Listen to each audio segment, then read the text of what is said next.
The Manitoba Jockey Club acknowledges that we are on Treaty 1 territory, and the land on which we gather is the traditional territory of the Anishinaabe, Cree, Anisininew, Dakota, Lakota, and Dene peoples, and the national homeland of the Red River Métis. We pay our respects to the First Nations and Métis ancestors of this land. And welcome everybody to ASD Live, brought to you by Manitoba Liquor and Lotteries. Day 48 on the racing calendar. Let's take a look back at yesterday's racing action. Who was hot?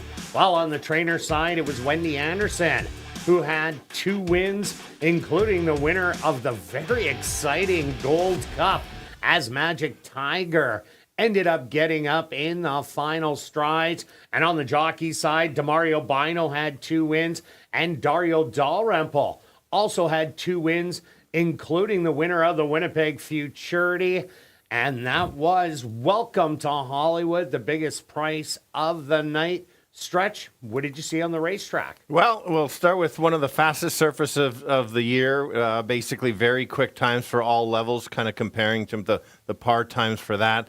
Speed was basically the name of the game. You had to be on or near the lead. The only real one true closer, I would say, would have been Magic Tiger, that came off, sat a little farther back and grinded to a, as you said, exciting finish in the opener. So many good races. I thought that, I've got time for a semi-story. Okay, yeah. Okay, so let's go, Stretch. Not quite a story time, but I thought about it yesterday. You got the winner in the last, good pick there, and we go back and forth, and at times it's one of us has a horse and the other one has it left out. And so I thought we'd talk about handicapping and basically leaving your ego at the door and listen to the information. And you're going into a race and you think, oh, this is it. It's got to be this. Always just listen to basically the information. We talked about how Speed was holding on Monday. We weren't completely sure of how the track was going to be yesterday. Speed started to hold pretty quick. We saw that. You were all over the 3 in the last race. So in the last race, I did not have the 3, but I did one of my... It was a classic stretch change alert. It was. Included the 3, included the 7 who I liked with the speed. So, and sure enough, that $18 I spent got over 72. So over $50 profit instead of losing 21. Big difference on adjusting rather than saying, oh, well, Kirt could be right, or actually I could be right. I'll just leave it and take the loss. So I think... long story short, too late, but the biggest mistake for handicappers, they come with the blinkers on, stick with their plan, don't adjust, they don't want to listen to anybody else. And so I'm open to listening to all sorts of ideas and take the information in. Maybe you don't agree with it, but at least listen to it. So we'll see how today goes, but that's just kind of my thought on the handicapping, and try to get better each day and just kind of listen. We're discussing the track surface before. Yeah. You're thinking maybe sloppy today? It looks like it's starting off sloppy. There is a lot of water sitting on top right now. At worst, it's wet fast, but I'm looking at it being sloppy at least for the first 2 or 3 races. Yeah, so we'll have to see how the track plays out. So just a heads up, Beth, it could be a few stretch change alerts, stretch add alerts. Got the show parlay to get to, but we better get started. All right, let's kick it off with an allowance optional $20,000 claimer for fillies, mares, 3-year-olds and up. They're going to go 6 furlongs and expect a big favorite in here that neither of us have on top. Yeah, we've got it in the middle. Yeah, it's a good race to kind of kick off just to see. It's always fun on these horses with the win streak. Obviously, Kate's looking for the 6th win of the season. And would you have even dreamed of thinking that after the first 2 starts? Oh, definitely not. It's like, where is Kate? Is she not back to herself? And sure enough, has proved us wrong. She'll probably prove us wrong in this race, too. But I am going to take a small shot at backing her or going against her and taking the 2. Cash with the Torpedoes last time. 2 races back, going 6. This horse just wasn't himself. Poor trip, throw that out. Does have 6 wins at the distance. I think this horse can stalk and try to make a late run. They are going the 6 furlong, so that helps a little bit. And I know Torpedo's top effort certainly puts her right there. Yeah, no doubt about it. She does have that stalking running style. If Kate's Princess and Zarina go battle it out on the front end, definitely she's got a shot to close. I ended up going to number 4, Zarina. Ran huge last time out, only lost by a half a length to a little horse by the name Mechanic Susie, who is 6 for 6 in the win column this year. and she ran an absolute great race. She was a 3-year-old in here, but at this time of the year, I've been noticing these 3-year-olds have just been knocking it out of the park against the older horses. I think she's in a good spot here. Yeah, she has to run into Kate's Princess today, but I'll tell you why. She might be able to beat her, but I'm going to take her on top. Yeah, I just kind of commenting on Kate. You can't take anything away from her. You don't. You're not. You're obviously a good horse if you're winning 5 in a row, gate to wire. She's actually even added, if there's other speed, sometimes can come just off. It's her race to lose. You can take a look at the odds 1 to 5. I've got her in second, and then your horse for third. So I'm 2, 3, 4. Yeah, just to add to Kate's Princess, early on in the year, she never got out of the starting gate, and that's why she got beat so bad. Last time out, she also didn't get out of the starting gate that well, but still overcame and got the win. This is much tougher. If she does that again, and she has done it late in the year before, then she might be up against it to get it done. And I'm going to take number 5, Dynamic Strike. Well, if I like the 4, you got to like the 5. Zarina was beating up on Dynamic Strike early, but Dynamic Strike never had races under the belt like Zarina did. But the last 6 races that Dynamic Strike has run, absolutely great. And over the sloppy track, ran a really good win down going 7 furlongs, hanging on by a nose over Midnight Lady, who ended up beating up on the 3-year-old fillies once they started stretching out. So I think that's another good one at a big price. So I'm going to give you 4, 3, and 5. Now we're going to carry on to race number 2, a $3,000 claimer for 3-year-olds and up that are non-winners of the year. They're going to go 5.5 furlongs. Scratch number 2, Herbie. Stretch, what do you have in here? Yeah, obviously one of my least favorite conditions on the card, especially at this time of the year.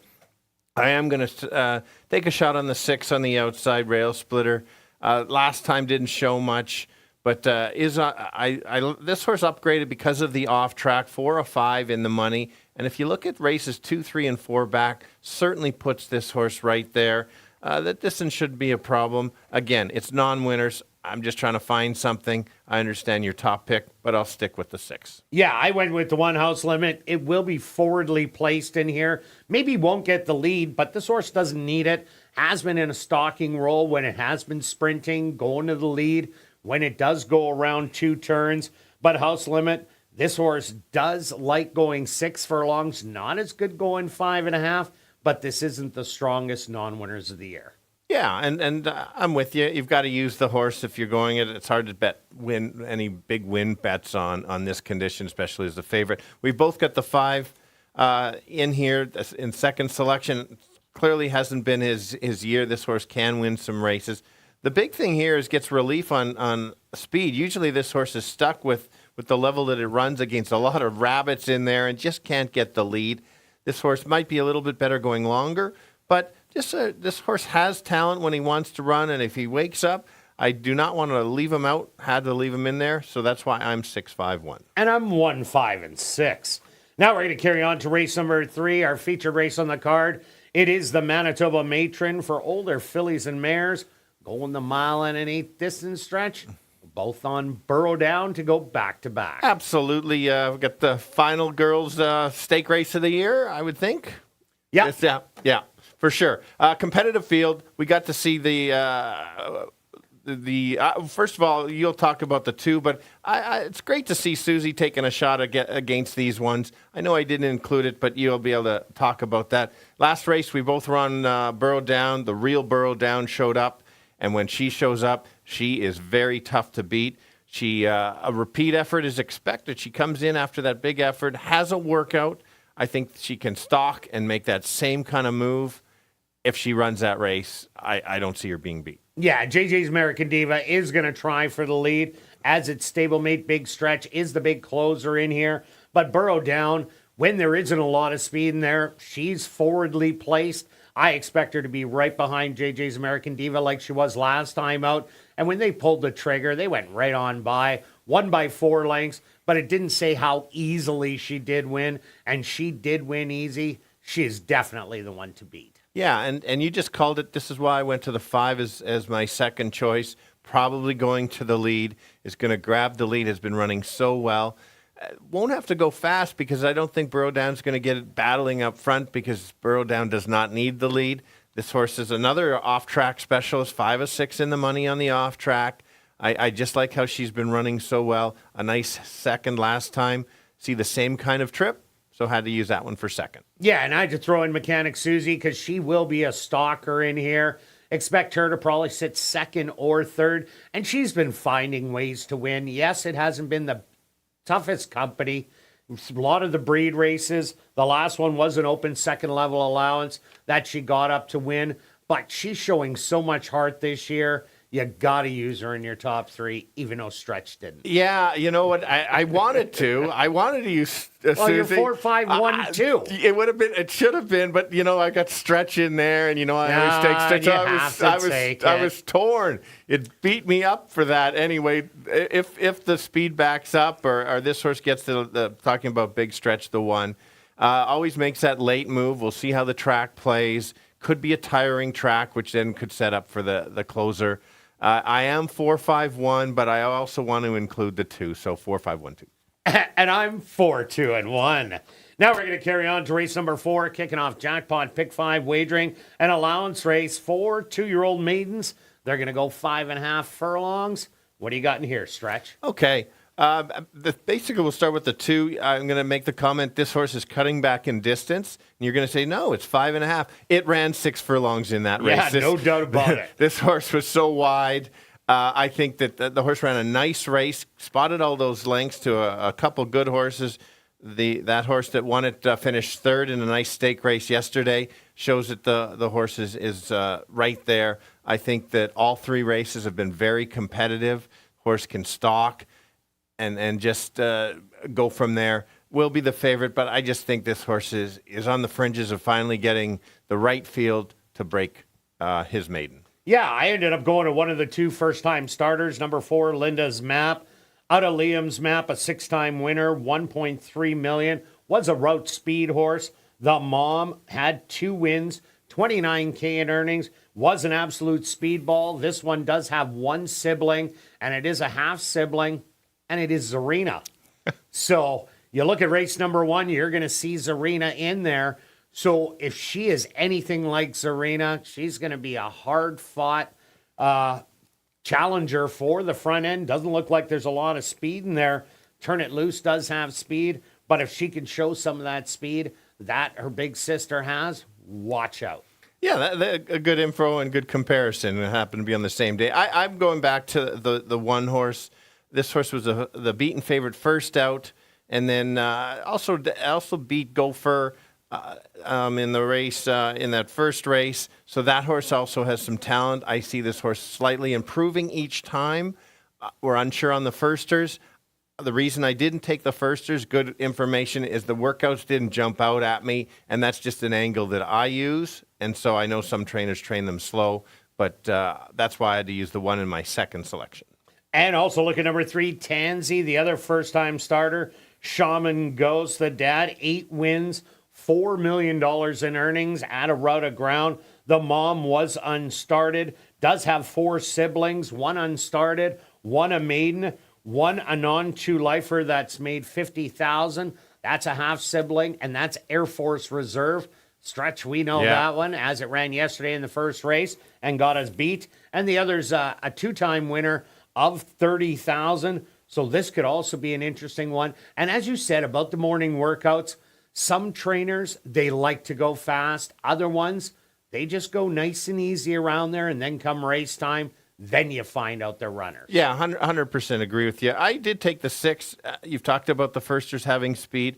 We'll see how they do. I had to use the 6 because this horse did show a lot of speed on the outside, and being that the inside horses don't have a lot of speed, this is one that could have that improvement. Grab the lead and kind of keep going. Morning line 10-1. Couldn't leave it out. 2-1-6. And Prince of the Prairie came back to run a big race last night in the Futurity running second. And I'm going to be 4-2-3. Now we're going to carry on to race number 5, a $5,000 claimer. 4 3-year-olds and up that are non-4 lifers. They're going to go 5.5 furlong stretch. And we're both on Venti. Yeah, good race to kick off the pick 4. I think many of them can win it. All of our selections up there, I think, have a shot. I'm going to go. I had to go with this horse. Makes a slight drop in claiming price, but an even bigger drop in class. So you've got to understand this is the non-4. It is far better than the non-3, but there still is a condition race. Last time this horse was stuck between some horses, then was making a small move, and then checked right out of it. Was not going to win the race at all. So that's one you have to watch. I didn't show the replay because I didn't feel that the horse was going to win. Maybe been a bit better placing. I think if this horse runs 2 back, that's a solid race against Morrow Outlaw. Who crushed yesterday. Correct. Runs that race, will be very tough to beat. Yeah, I'm with you there. I also like number 3, Johnny Paycheck. Got up last time out to fend him off and win by that narrow nose over Vegas Playboy and Anano Caro. Anano Caro did come back to win yesterday at the 5-3 level. But I like that Johnny Paycheck will be forwardly placed in here. And the horse just keeps running good races, 5 for 6 in the money. And I think now that it's smelled the taste of a win, I think it could definitely run again and run huge. Always a good angle. I ended up using the one along the rail, cuts back in distance, makes again one of those similar reclaiming drops, but drops into the condition. Gets that cut back. This horse has the ability to go to the lead, but also can kind of sit just off. And depending on how the track plays out, sometimes you get the rail a better spot or the outside. If the rail better, we'll even upgrade the chances. So had to include this horse. Yeah, we both have number 4, Exotics Bear, back-to-back seconds. Last time out was going around 2 turns, but it was the previous one against Big Ticket. That was a great race. Magnolia Speed finishing in 3rd. If it brings that kind of a race to the table, you got a hot trainer there in Steve Kepplin Jr., so another big shot. So I'm 2, 3, and 4. Now we're going to carry on to race number 6, a $5,000 claimer for Phillies mares 3 and up that are non-4 lifers. They're going to go 6 furlongs, and reasonably lovely, probably a short price. Absolutely. Last time out, basically toyed with the field. Did it ever. Good confidence builder, as we talked about getting a win, and now just kind of drops again in price. Similar type field, I guess you could say. Before that, this horse was battling some of the top girls on the ground. We've already talked about Burrow Down. Spit and Kitten was a winner, and just kind of continue on. I think this horse, there's enough pace in here that it should kind of back up and take over in mid-stretch. Yeah, no doubt about it. This is the perfect spot. They're just looking for another win, and I think they get it today. The 6 Sparkling Silver has run 2 great races back-to-back. Unfortunately, had to run into Half in the Wrapper, who was a rabbit and ended up easily stealing it wire to wire. Well, there's no Half in the Wrapper here, so Sparkling Silver should be forwardly placed. Probably get the jump on Reasonably Lovely, but will have to fend off her late charge. Yeah, I agree with you. And I thought she had to go after Rapper early, and instead of just trying to sit back, this horse kind of sits back. Take note of Diane's Wish. Won the other day, so that upgrades this horse's race as well. I'm on the 2 as my 3rd selection. This horse could have been higher up there. It's just too bad that the Lady Cop is in here. It's just a matter of, can this horse come off the pace or can get in front of Lady Cop? That'll be the interesting thing. We'll have to battle the speed and then hold off the closers. Just couldn't leave this horse off. Just too many good races to not include it. So I'm 1-6-2. Yeah, and the other horse I used, number 4, East Coast Cowgirl, had a big win in the 10-on-3s 3 outs ago. And even the last race was a good one at the first level allowance against Sherilyn Go-Go, who was the big favorite that didn't disappoint. Now takes the big drop to 5-on-4. Has been off a while, but does come in with a good work in 37-2. Think it's another closer at a price, so I'm giving you 1-6-4. Now we're going to carry on to race number 7, a $4,000 claimer for 3-year-olds and up. They're going to go 5.5 furlong stretch. What an exciting race this should be. Absolutely. Should be a heated pace duel up front. That's why I thought you needed some closers. That's why the top 2 of my picks are the closers. Let's start with My Noah. Makes a slight drop in class. Has beaten up on some of the higher levels. This horse runs the better racing when it comes off the pace.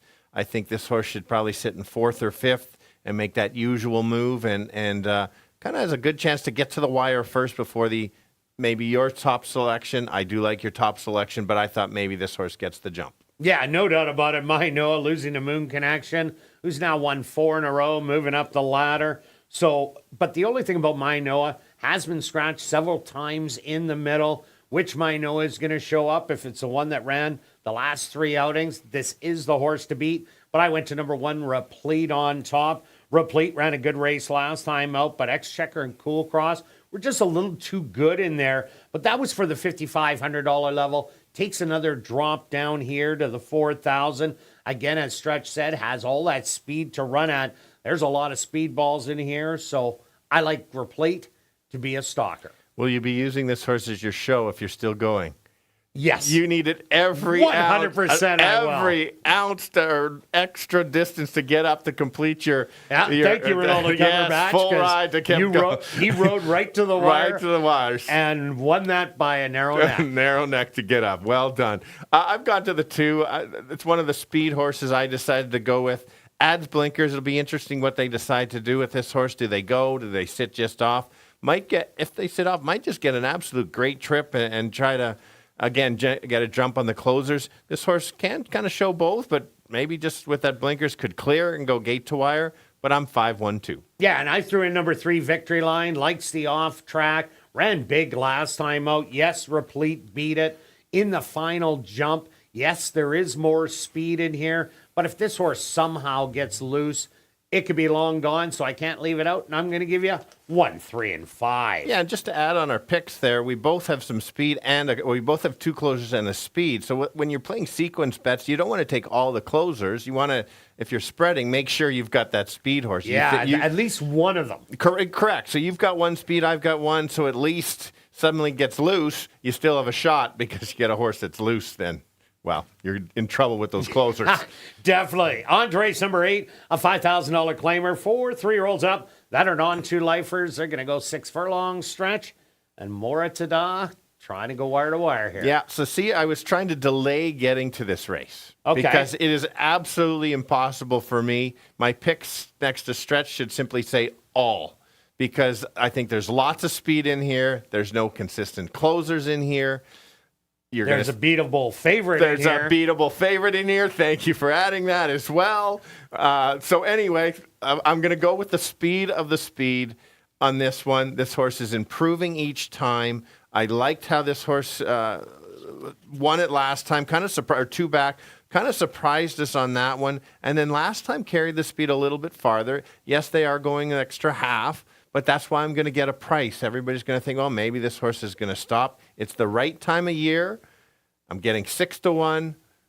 I'll include it in my picks. Yeah, no doubt about it. I also took number 7, No, I Won't Back Down. This is a closer in here last time out. Did get beat by Moritada, but never had a great trip in there. Was wide throughout. I think this horse is better going 6 furlongs than the 5.5.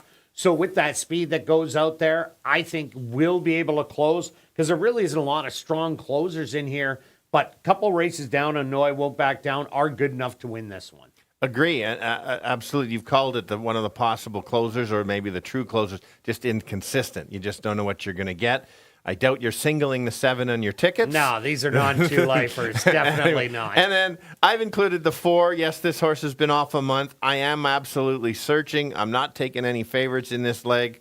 Only has the workout coming in, but this horse can close. And if the time off helps, could make the upset. I'm 8-7-4. And that last race was insanely tough. This is so much easier. I like Lucky Appeal. I'm going with the 2 favorites underneath. Lucky Appeal got beat last time out. Actually won, but was disqualified. Comes off of 2 really good races. Even that sprint race against JL Copper was good. Draws inside. And the 6, I Love My Life, never got out of the gate last time. So that's why the horse ended up getting beat to Tea Party today. Maybe today it gets out of the gate. It's already won the condition, so it can do it again.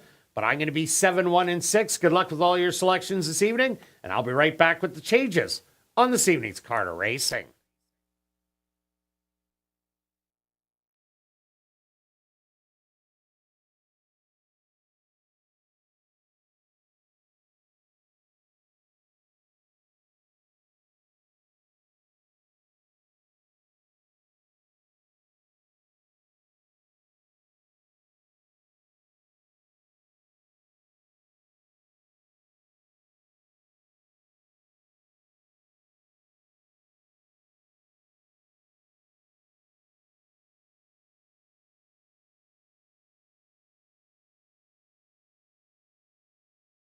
And if everybody can get their pens and programs ready, here are the changes on this evening's 8-race card of racing.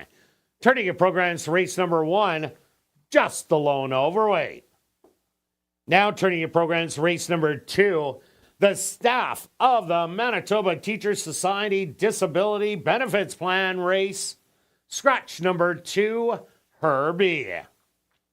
Now turning your programs to race number 3, our featured race on the card, the 43rd running of the Manitoba Matron. Again, just some overweights.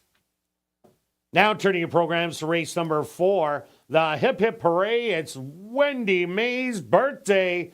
Kicking off Jackpot Pick 5 wagering, just some overweights. The Jackpot Pick 5 carryover is just over $192,000. Now turning your programs to race number 5, our VIP Fan of the Night race, kicking off $50,000 guaranteed Pick 4 wagering. There are no changes. Now turning your programs to race number 6, just the lone overweight. Turning your programs to race number 7, our first of 2 classic high 5 races. Again, just an overweight. Turning your programs to race number 8, our other classic high 5 race. Again, just some overweights. Well, it's turned out to be a beautiful evening here in Winnipeg. Oh my. Well, Without stretch. speak, yeah. Little stretch Armstrong. Stretch I'm giving you a Armstrong. little stretch out. Yeah. I'm getting the workout going. I think you guys should have made me a little more buff, though. Yeah, Right? for sure. Yeah, why not? Under mostly cloudy, stretchy skies, the temperature 24 degrees Celsius or 75 Fahrenheit. A light wind out of the east-southeast at 21 kilometers an hour or 13 miles an hour. And the track is listed as sloppy. A sloppy track for this evening's 8-race card racing. We're going to kick it off right here in race number 1 that goes to post in 18 minutes.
And welcome everyone to Assiniboia Downs. Be sure to enter your name for a chance to be our VIP Fan of the Night. Ballots are available in the lobby. If your name is picked, you're going to get the VIP treatment, including a $25 wagering voucher. You're going to get an ASD t-shirt. You're going to get an ASD ball cap autographed by myself and Stretch when you come up to the press box and watch me call a race. Then you're going to head down to the paddock, see the horses, and then it's off to the winner's circle to get a framed photo with the winning horse. And if you're new to racing, make sure you stop by and see Shannon and Brad at the Fan Education Center, located on the main floor. Also, that's the place to open a free betting account at hpibet.com to bet on the races on your phone. And what's more, if you open a new account and bet 100, you're gonna get 100. Have a great evening of racing.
And welcome down to the paddock for race number 1.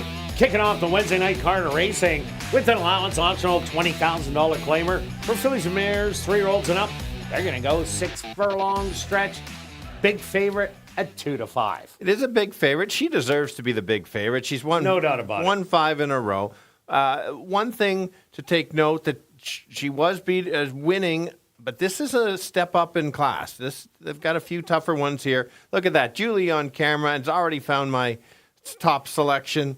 And why I've got the 2, it's 6-1. I like the value. Last time out, ran a really good race. Chased on the outside, Stock took over. I felt that she was back.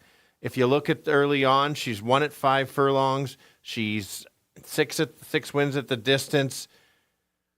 Throw out that race, 2 back. That's a complete toss out. Not worried about that. And then I gave some spitting kittens, so that's fine. I think I'm getting a nice price, and she's got the absolute class in here. Yeah, and I ended up going to number 4, Zarina. She's run lights out here at the Downs, 5 for 6 in the money. But look at her sprinting. She does have 2 wins and 2 second-place finishes. And she has been running absolutely lights out. She will be forwardly placed in here. So if Kate's Princess does get the lead, Zarina, she won't be too far away. And I think she can stalk and try and pounce and go on by, because that's what she used to do, stalk and go after the speed. So she's a 3-year-old that is running so good right now. Absolutely. Agree with you. Let's talk about Kate. She's just done everything right the last 5 starts. When she gets the lead, she is ultra tough. She has 6 in the form. It's 6 of 13 at the win, 9 of 13 in the top 2. Does make that slight step of class, but there's not any pure speed that can go with her, right? No, there isn't. It's pretty well Kate, and Kate. Yeah, so it's just a matter of gets out of the gate and goes. Now, Bino figured this horse out, how to get her out of the gate. And so now Bino's on the 2 horse. So we'll see. Some jockeys just mesh with their horse and make a big difference. We've seen a few of those, especially definitely. This year especially. So I think she can win, just you're not going to get a price. Yeah, another horse I like in here, number 5, Dynamic Strike. Dynamic Strike also having a great year, 6 for 8 in the money. And the only times out of the money were going around 2 turns. Early on in the year was beaten by Zarina 3 times, but that was when Zarina had winter racing under the belt.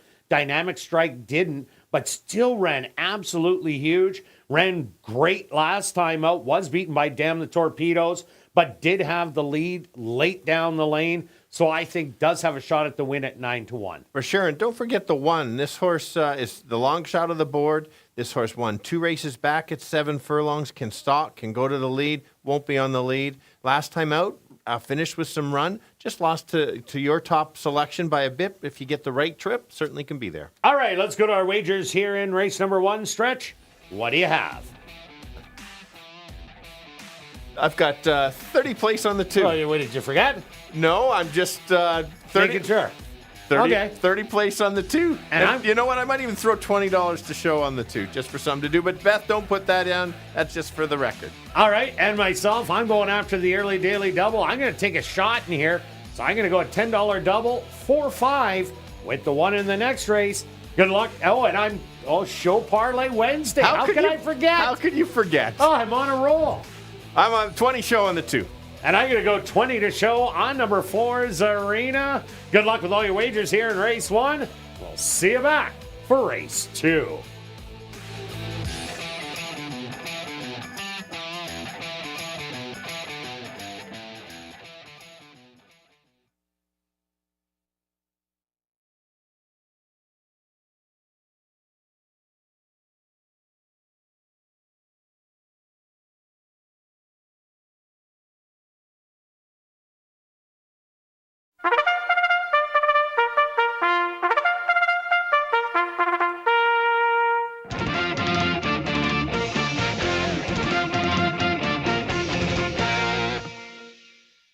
The horse on the track for race number 1. They're going to go 6 furlongs for $20,500. Number 1 is Sherlin Go-Go, owned by A2 Thoroughbreds, trained by Michael Nault with Praven Badri. Number 2 is Damn the Torpedoes, owned by Wind Dancer Stable, trained by Wendy Anderson with Demario Bino. Number 3 is Kate's Princess, owned by TP Racing, trained by Maria Stanford with Dane Dawkins. Number 4 is Zarina, owned by Linda Idell, trained by Carlos Moreno with Ronald Alley. Rounding out the field is number 5, Dynamic Strike, owned by Bill Meikle and Wind Dancer Stable, trained by Wendy Anderson with Javanil Patterson. Post time for race number 1, approximately 3 minutes away.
right, the girls going 6 furlongs in the slop to kick off the Wednesday card. I'm going to try to beat the favorite, and that's going with the 2.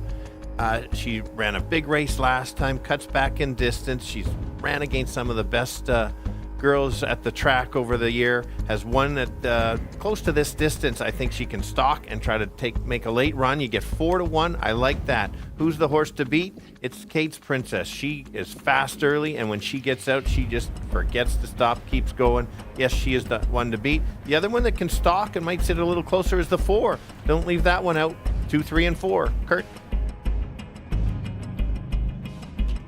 Yeah, Stretch, I do like number 4, Zarina. Ran absolutely huge. Too good to lose last time out, but lost to Mechanic Susie, who has 6 consecutive wins in 2024. Kate's Princess, yeah, she's the queen. She's the speed that has to get caught, but does have a different rider and a different trainer for this trip. I also like number 5, Dynamic Strike.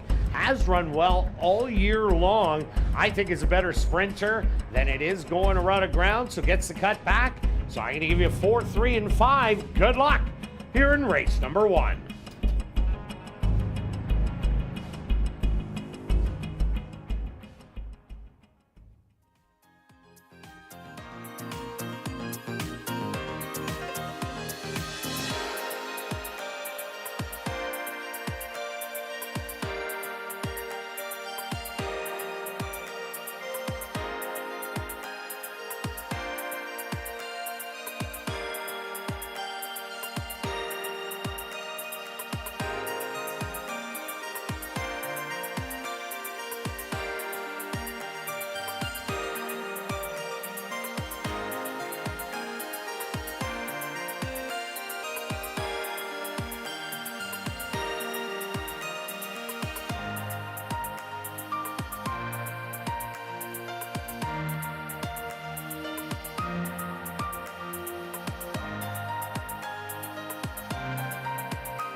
Post time!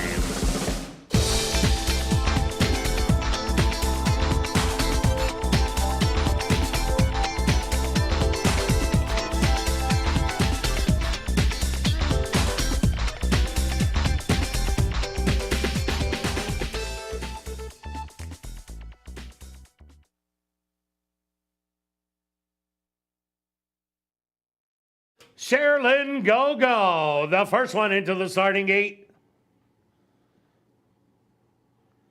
Next up, Damn the Torpedoes. Here comes the 3 to 5 favorite, Kate's Princess from the middle. Just 2 left to load, Zarina.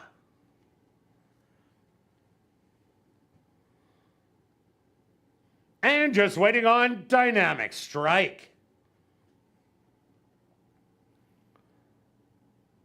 The field is set. They're at the post. And they're off. From the middle, Kate's Princess was away well on the inside. Damn the Torpedoes. Will look her in the eye early. Settle back in third, Zarina. 4th to the outside, Dynamic Strike. And Sherilyn Go-Go, the early trailer, is only 5 off the lead. Kate's Princess cuts the opening quarter in 23 and 2. But here comes Zarina to her outside, giving her the second challenge. Back to third, Damn the Torpedoes. Dynamic Strike to the outside in 4th. And Sherilyn Go-Go starting to reel them in. But it's still Kate's Princess and Zarina through a half in 46 and 2 as they hit the head of the lane.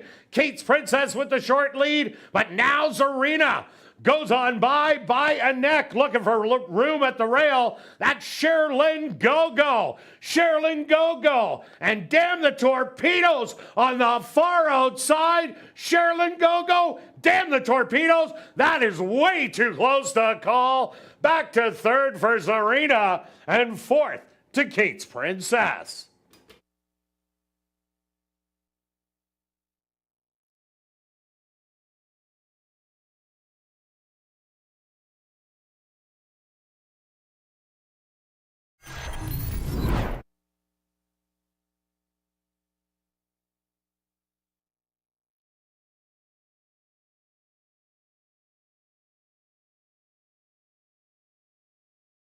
The stewards have requested a photograph to determine the winning horse. They went the opening quarter 23-2, the half 46-2, 5 furlongs, 59 seconds, time for 6 furlongs, 1:12-3. Results of the photo show the winner number 2, Damn the Torpedoes. Second goes to number 1, Sherilyn Go-Go.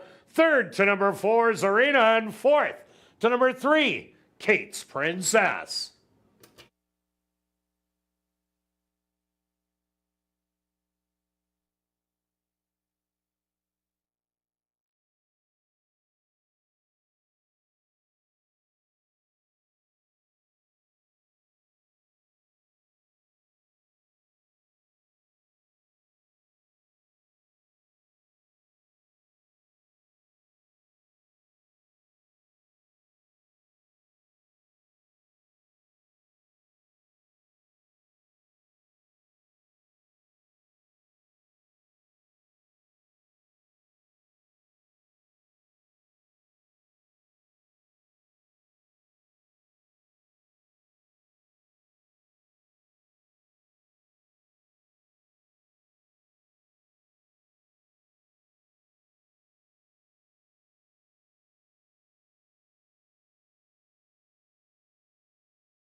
Now entering the winner's enclosure, the official winner here in race number 1, that's number 2, Damn the Torpedoes. Damn the Torpedoes is a dark bay or brown mare, 6 years old, by Air Force Blue. Out of the mare, Take the Odds by Street Sense. Owned by Wind Answer Stable, trained by Wendy Anderson, and ridden to victory by Demario Bino. Time for the 6 furlongs, 1:12-3.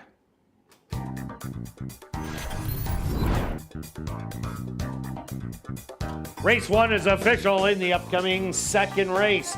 The staff of Manitoba Teachers Society Disability Benefits Plan race. Scratch number 2, Herbie. Rolling doubles and rolling pick 3s here in race number 2. And be sure to check out our 140 VLTs in our spacious Club West Gaming Lounge. It's located on the second level of the grandstand and open all day, every day from 10 a.m. to 1 a.m. And tonight and every race night, we will be drawing for $500 cash at 11:30 p.m. in the VLT Lounge during Crazy Hour.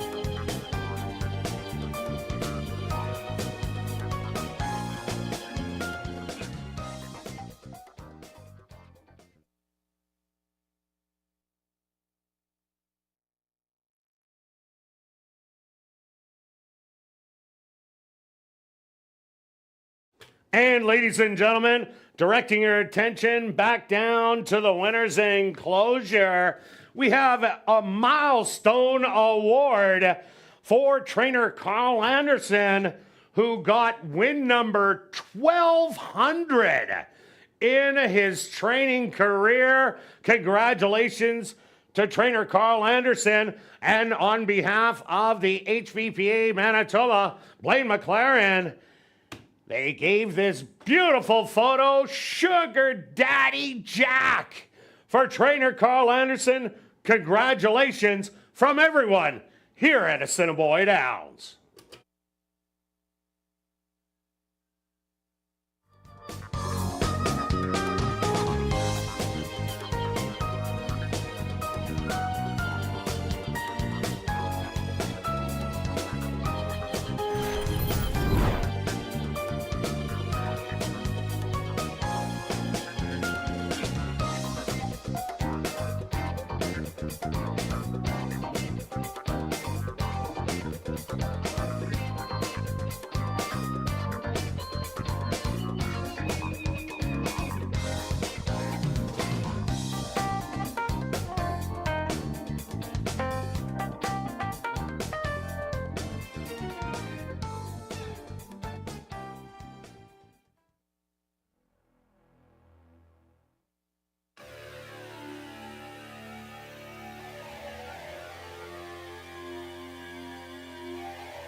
And Assiniboia Downs has introduced a 50-50 draw that will take place each and every race night.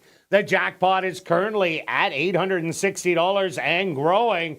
Tickets are 1 for 10, 10 for 20, 50 for 50, or 200 for $100. You can get your tickets at Guest Services, the VLT Cashier's Cage, the 50-50 ticket seller who is walking the facility, or you can just go to 5050.asdowns.com.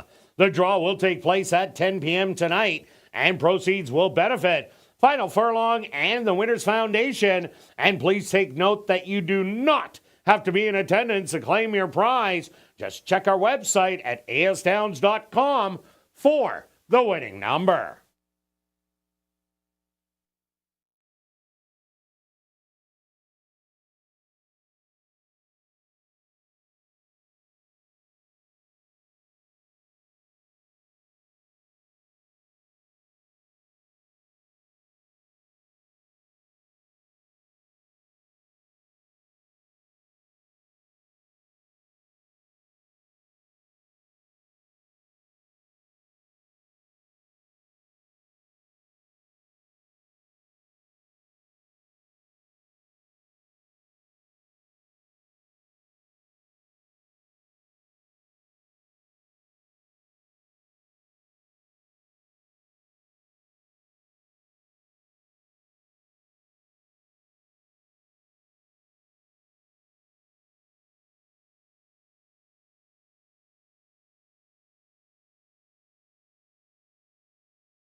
And welcome back down the paddock for race number 2. We have a $3,000 claimer for 3-year-olds and up that are non-winners of the year. They're going to go 5.5 furlongs. Scratch number 2, Herbie. Quick look back at race number 1. Well, Kate's got out of the gate well, but double dueled around. And that's set up for the closers as Damn the Torpedoes and Sherilyn Go-Go came running at the end. Yeah, it just shows you a step up in class. You're running against stake horses. As good as Kate's is, they have that much more speed. For example, Damn the Torpedoes has some speed, doesn't have to go to the lead, and showed the speed, and then Zarina went after her. It was Kate's ran a nice race, didn't lose by much. Yeah, she definitely did. And so it was a great photo at the end, so we'll hopefully keep this going. All right, on to race number 2. Yes. We go from horses that haven't won in a little while and are struggling at this time of the year, so it's always a bit of a guess. And so it's a lot of a guess. Yes, it is a lot of a guess. That's a great comment. I'm going to start on the outside. There it is. Julie's already got my selection up, as always. I decided to go with this horse for a couple reasons.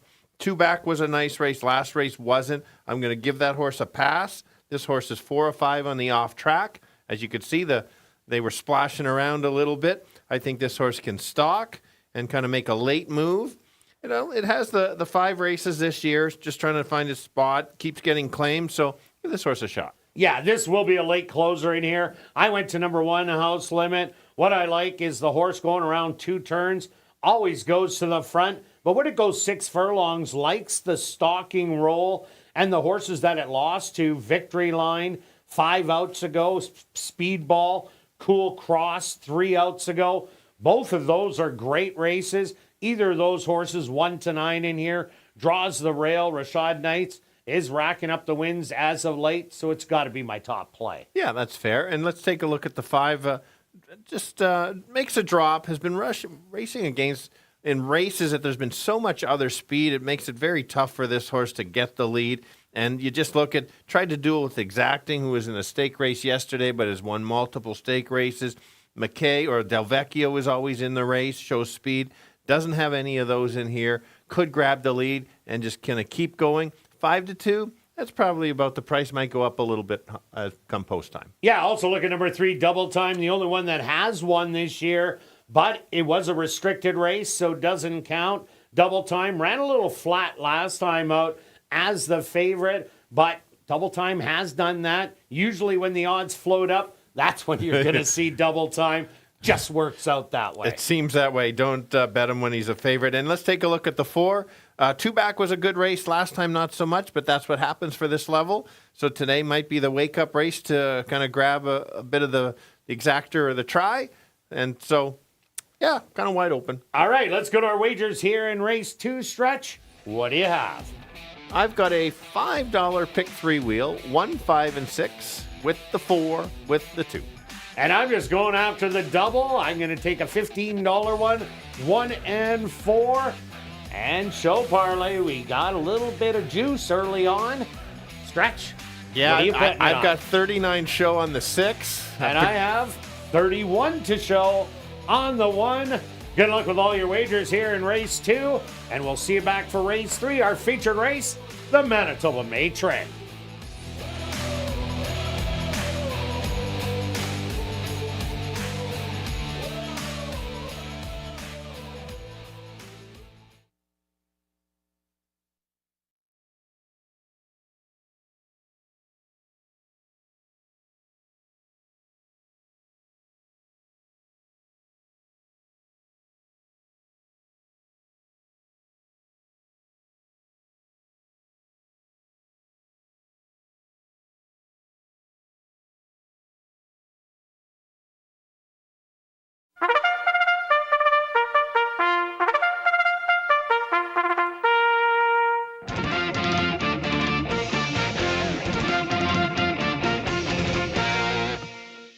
The horses are on the track for race number 2, the Manitoba Teachers Society Disability Benefits Plan race. They're going to go 5.5 furlongs for $10,000. Number 1 is House Limit, owned by Kenneth Lee Gardepy, trained by Tom Gardepy Jr. with Rashad Knights. Number 2, Herbie Was Scratched. Number 3 is Double Time, owned and trained by Steve Thompson with Siobhan Bell. Number 4 is Minister Maz, owned by Bill and Reed Mooney, trained by Bill Mooney with Dario Dalrymple. Number 5 is Persability, owned by Manny Miraderos and John Clement, trained by Lee Delaron with Praven Badri. Rounding out the field is number 6, Rail Splitter, owned by Wind Answer Stable, trained by Wendy Anderson with Ronaldo Cumberbatch. The staff of the Manitoba Teachers Society Disability Benefits Plan race here in race number 2. They'll go to post in approximately 3 minutes.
boys going 5.5. Most of them looking for their first win in a while. I'm going to go to the outside horse, the 6 horse.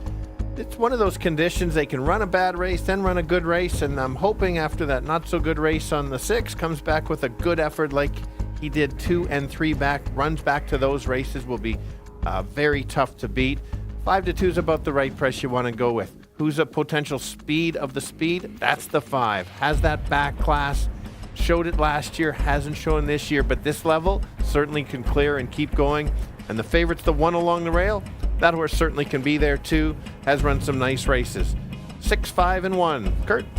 Yeah, Stretch, I did go to the favorite in here. Currently at 3-5. Just took a lot of money, but it's been running lights out since it dropped to this 3,000 non-winners of the year. The horse has never been in this condition. So I expect it to be forwardly placed in a stalking role. Big chance to win, just don't like the price. 5 Perceability, I agree, is the speed of the speed in here. And Speed has been doing well on the racetrack for the last few weeks. And the 6 Rail Splitter, the last time this horse sprinted, came with a real big run at the end. So I'm going to give you 1, 5, and 6. Good luck here in race number 2.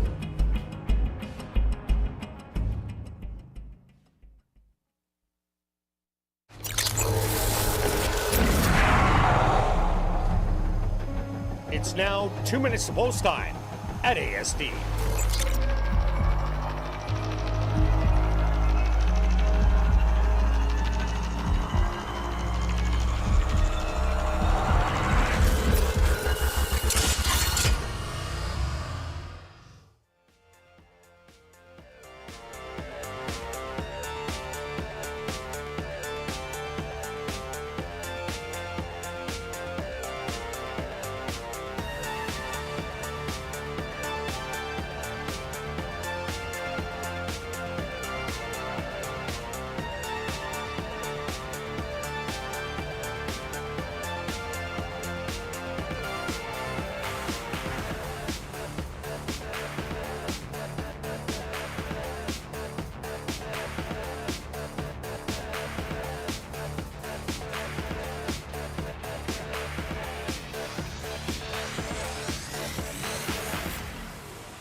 Time.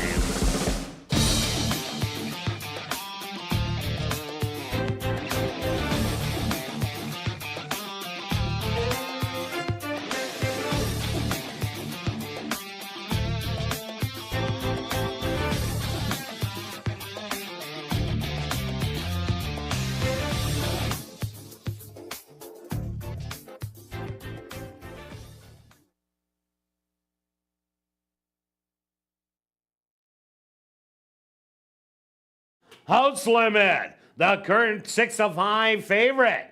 First into the starting gate. Next in, Double Time. Here comes Minister's Maz.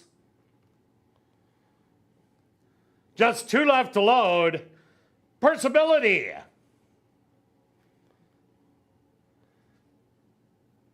And now just waiting on Rail Splitter. They're all set. They're at the post. And they're off. From the middle, Minister's Maz. Showing a little bit of early speed, but Rail Splitter wants the lead and is gonna get it. In between horses, Minister's Maz on the rail, House Limit. Now moves up to engage Rail Splitter. Perciability back to fourth, and the trailer will be Double Time.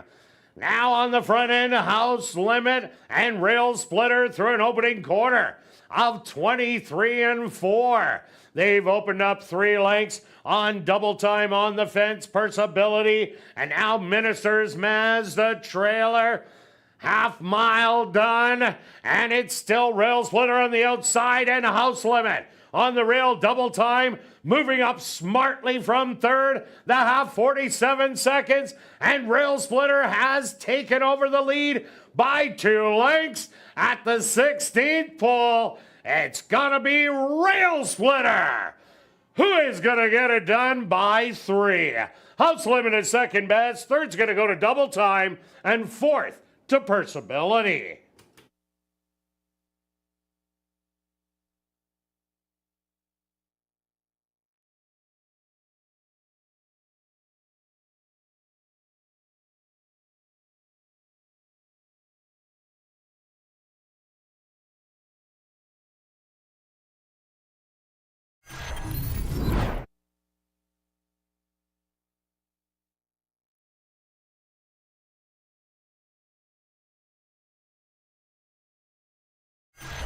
The Stewart's opposed to number 6, Rail Splitter, as your race winner.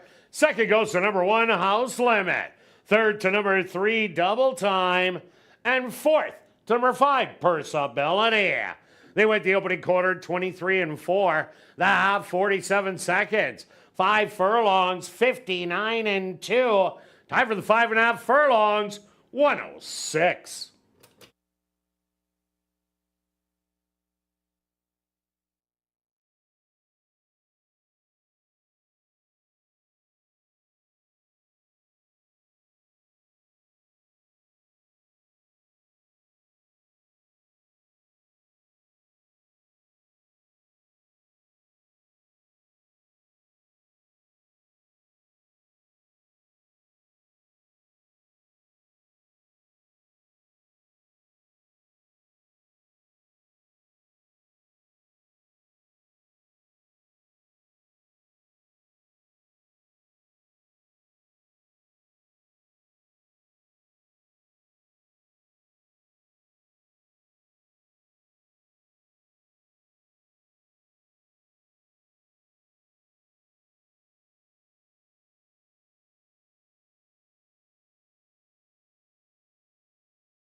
Now entering the winner's enclosure, the official winner of the Staff of Manitoba Teachers Society Disability Benefits Plan race, the winner number 6, Rail Splitter. Rail Splitter is a big gelding, 7 years old, by Bodemeister, out of the mare Ghost Flower by Ghost Zapper. Owned by Win Answer Stable, trained by Wendy Anderson, and ridden to victory by Ronaldo Cumberbatch. Time for the 5.5 furlongs, 106. Congratulations goes out to trainer Wendy Anderson, who scores the early daily double. 2 wins for trainer Wendy Anderson. Race 2 is official in the upcoming third race. Our featured race on the card, the 43rd running of the Manitoba Matron. For fillies and mares, 3-year-olds and up, going a mile and an eighth. There are no changes. Post time for the Manitoba Matron. 12 minutes away.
And welcome back down paddock for race number 3 for our featured race on the card, the 43rd running of the Manitoba Matron. 4 older fillies and mares going 1 mile and an eighth. Quick look back at race number 2. Wild Stretch Rail Splitter ending up being the speed. That was kind of confusing to me, but that was the right play as it got the lead rather easily, got pressured, but still had lots of pony at the end. Yeah, you look back, other than that last race, had that back class just a couple levels higher, showed the speed. I was confused too with listening to your call, and I was looking at the 5, which was the 6 anyway. The 2 horses pulled away, and then Double Time ran a nice third. And a nice win price on the 6 for sure. Yeah, that was surprising. good $10. value there for sure. All right, good stake race coming up. 5 of them going. We've got co-favorites on the 2 and the 4. I'm going to start with Burrow Down on the 4. We both cashed on her last time. The real one showed up. The time before was her one poor effort here at ASD. Take note, she's 8 of 10 here at ASD. Horse for course might be an understatement for this one. Yeah, no doubt about that. And then what I also do like so much, the horse won handily and then has a nice maintenance, or not even maintenance, just a good workout coming in to keep her sharp. She can go to the lead, but I think she's going to stalk. Yeah, and she's the defending champion of this race. I have number 2, Mechanic Susie, for second. Why not? 6 for 6. She's done absolutely no wrong so far this year. Has a great running style for this race. Will be forwardly placed 2 outs ago. That race in the distaff, stalking, pouncing, and drawing off to victory. That is the style I'd like to see for this race. So I'm going to put her just behind Burrow Down. Yeah, we're going to see where she fits at what level. And I'm going to the 5 on the outside because I think maybe she's going to be the speed. She's run 3 very good races. She wasn't beating Burrow Down last time. But if the other ones go, if she goes and Burrow Down stalk, it's just a matter of if Burrow Down makes that big run, does she back up or do they battle and then gets tired a little bit late? But she's been running so good, had to have her in second. Yeah, another horse we like, number 1, Big Stretch. Big Stretch came with a big run 2 outs ago. Only lost by a half a length, was behind number 5, JJ's American Diva, and Spittin' Kitten was the speed of the race. Last time out, they just got away on Big Stretch, but this horse does like the distance. 2 starts, a second and a third place finish. So can't leave out Big Stretch. No, absolutely not. We'll be sitting at the back and making a late run. And I know the 3 is the long shot in here, but she's been running well all season. Hasn't beaten Susie this year, but might get the right trip going a little bit longer. Maybe that's the answer. She also has a workout coming in. She certainly belongs in this group. All right, let's go to our wagers here in race 3. Stretch, what do you have? I have a $15 exact wheel. 4 with 1-5. I've got the 5, which is kind of the stock of the speed. And then if in case there's a battle, could never leave out Stretch. No, So- Stretch from way back. and I'm going to go the daily double, $20 double, 4 and 4. And of course, we are alive. I'm still alive too. With Stretch, yes. Isn't that crazy? You're on a roll. 2 weeks in a row, No maybe. kidding. We're going to We'll try see. it. I'm just going to be safe on this one and go 52 show on the 4. All right, and I'm going 33 to show on the 2. Little old Susie. Good luck with all your wagers here in race 3, and we'll see you back for race 4.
Assiniboia Downs is proud to present our featured race here in race number 3. It's the 43rd running of the Manitoba Matron Stakes for fillies and mares, 3-year-olds and up. They're going to go 1 mile and an eighth for $50,000. Number 1 is Big Stretch, owned by A2 Thoroughbreds, trained by Michael Nault with Praven Badry. Number 2 is Mechanic Susie, owned by Tom Payne, Larry Falloon, and Elton Dickey, trained by Elton Dickey with Antonio Whitehall. Number 3 is Catch the Dream, owned by Greenlaw Farms, trained by Carl Anderson with Dane Dawkins. Number 4 is Burrow Down, owned by Gerald Babchishin, trained by Murray Duncan with Rashad Knights. Rounding out our featured field is number 5, JJ's American Diva, owned by A2 Thoroughbreds, trained by Michael Nault with Neville Stevenson. Following the running of the Manitoba Matron, Assiniboia Downs is very pleased to have on hand our Chief Executive Officer, Darren Dunn, to make a presentation to the winning connections. The Manitoba Matron Stakes, here in race number 3, they'll go to post in approximately 3 minutes.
Many of the top girls going 1 mile and an eighth. They're going to go past the wire twice. A little bit of a longer race. Let's go to the defending champion, the 4. She looked great last time, stalked and took over. Comes in after a nice workout. She can be on the lead or near. I think she's going to sit just off. Who she got to catch? That's the 5 going off at 7-1. Showed good speed last time. Let's see how far she can go. Just has to handle the distance. And don't forget about Big Stretch. We'll be sitting at the back of the pack and trying to make a late run to try to grab a piece, maybe a second or a third. So let's go 4, 5, and 1. Kirt. Stretch, I'm with you on number 4, Burrow Down. We seen the real Burrow Down last time out, stalk, pounce, and carry on to victory. I'm expecting the same kind of run today. I also like number 2, Mechanic Susie, who should be sitting in the same spot as Burrow Down, right behind the lead. She is 6 for 6 this year, trying to make an unblemished 2024. And I agree with you, Big Stretch will be far back and trying to make the big charge. So I'm going to give you a 4, 2, and 1. Good luck here in race number 3.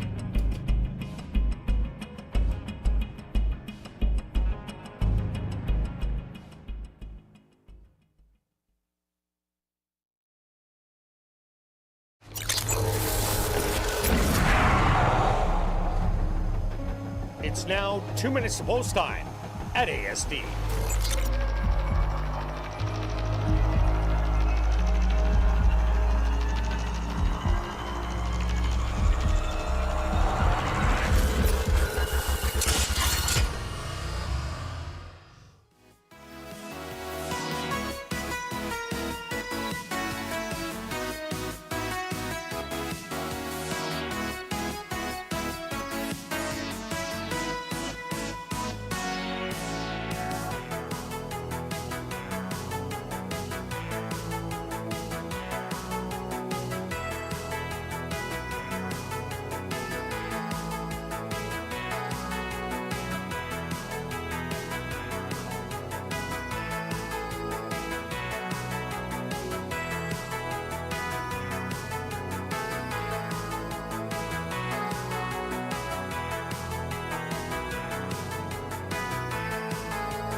post time.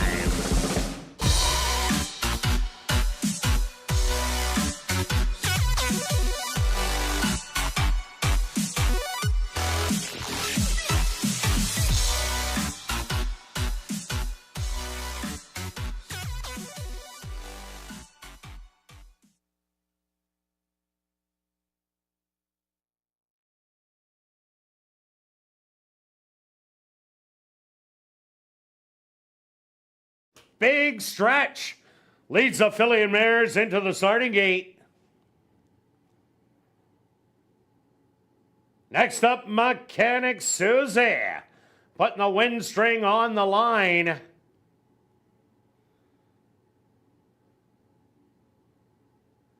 Catch the Dream from the middle goes in. Just 2 left to load. The 4-5 favorite, Burrow Down. And now just waiting on JJ's American Diva. They're all set. They're at the post. Mechanic Susie a little fractious but settled.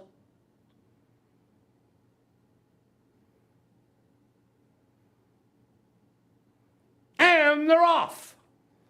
In the 43rd running of the Manitoba Matron. From the middle, Burrow Down. Showing a little bit of early speed with JJ's American Diva. Now taking over as a leader. Burrow Down shifts to the outside in second. 3 wide, Catch the Dream. Settled right in behind Mechanic Susie. And the late running Big Stretch will be the early trailer. JJ's American Diva cuts the opening quarter in 26 seconds. Burrow Down to the outside, Catch the Dream. In third on the outside with Mechanic Susie hugging the rail, and Big Stretch is still the trailer. Burrow Down says, let's go, and now takes the lead through a half in 50 and 4. JJ's American Diva back to second. Here comes Mechanic Susie. On the outside in third, making a big move. Then Catch the Dream and Big Stretch starting to make up some ground. Burrow Down with the lead now by 2. On the outside, that's Mechanic Susie fading to third. JJ's American Diva. Big Stretch starting to roll. Catch the Dream, the trailer. 1:15 and 1.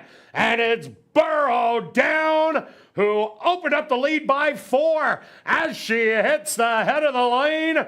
Big Stretch trying to get him on the outside. JJ's American Diva. But this is all Burrow Down at the 16th pole, up by 6, and is going to take the 43rd running of the Manitoba Matron. Second is going to go to JJ's American Diva. Close for third between Mechanic Susie and Big Stretch.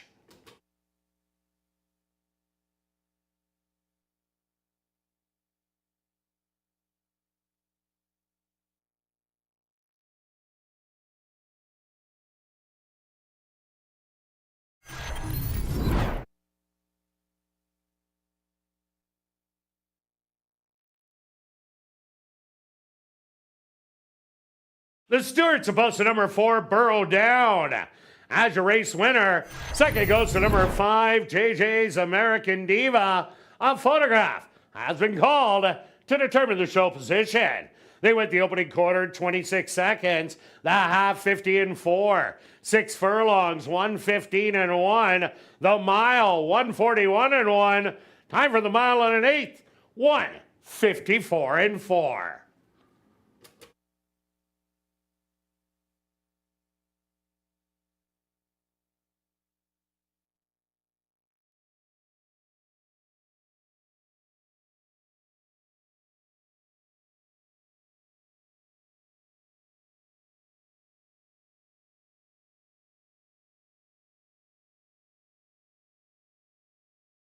Results of the photo show number 1, Big Stretch. Finishing third. Fourth goes to number 2, Mechanic Susie.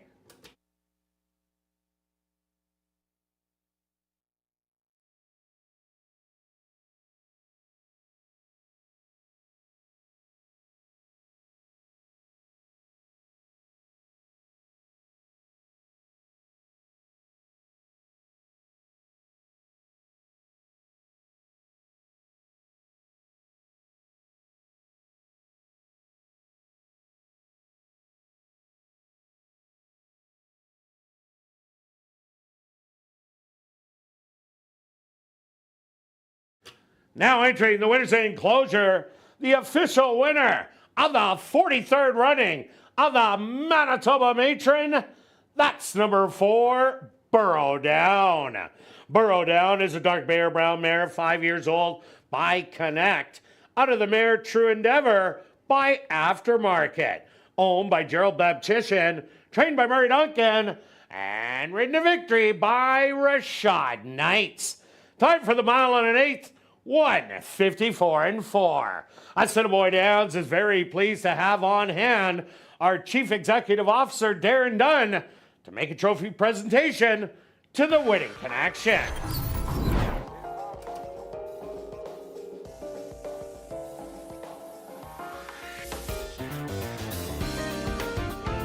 Race 3 is official in the upcoming 4th race.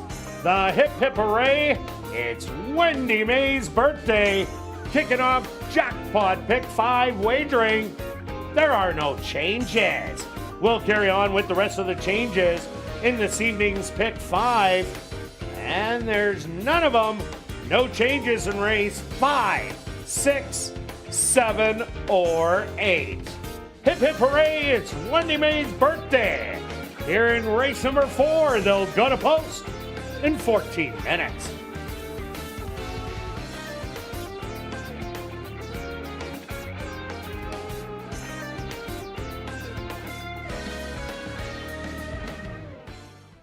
And ladies and gentlemen, we've drawn our VIP Fan of the Night. Congratulations goes out to Bruce Reed. That's Bruce Reed. Congratulations. You're our VIP Fan of the Night. Please report to guest services on the main floor, South End. And just a reminder to get your 50-50 tickets, the jackpot is at $1,590 and growing. Tickets are 1 for 10, 10 for 20, 50 for 50, or 200 for $100. You can get your tickets at guest services, the VLT cashier's cage, the 50-50 ticket seller, or at 5050.asdowns.com.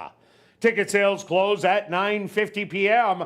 The draw will take place at 10 p.m. tonight, and proceeds will benefit Final Furlong and the Winners Foundation. And please take note that you do not have to be in attendance to claim your prize. Just check our website at asdowns.com for the winning number.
And welcome back down the paddock for race number 4.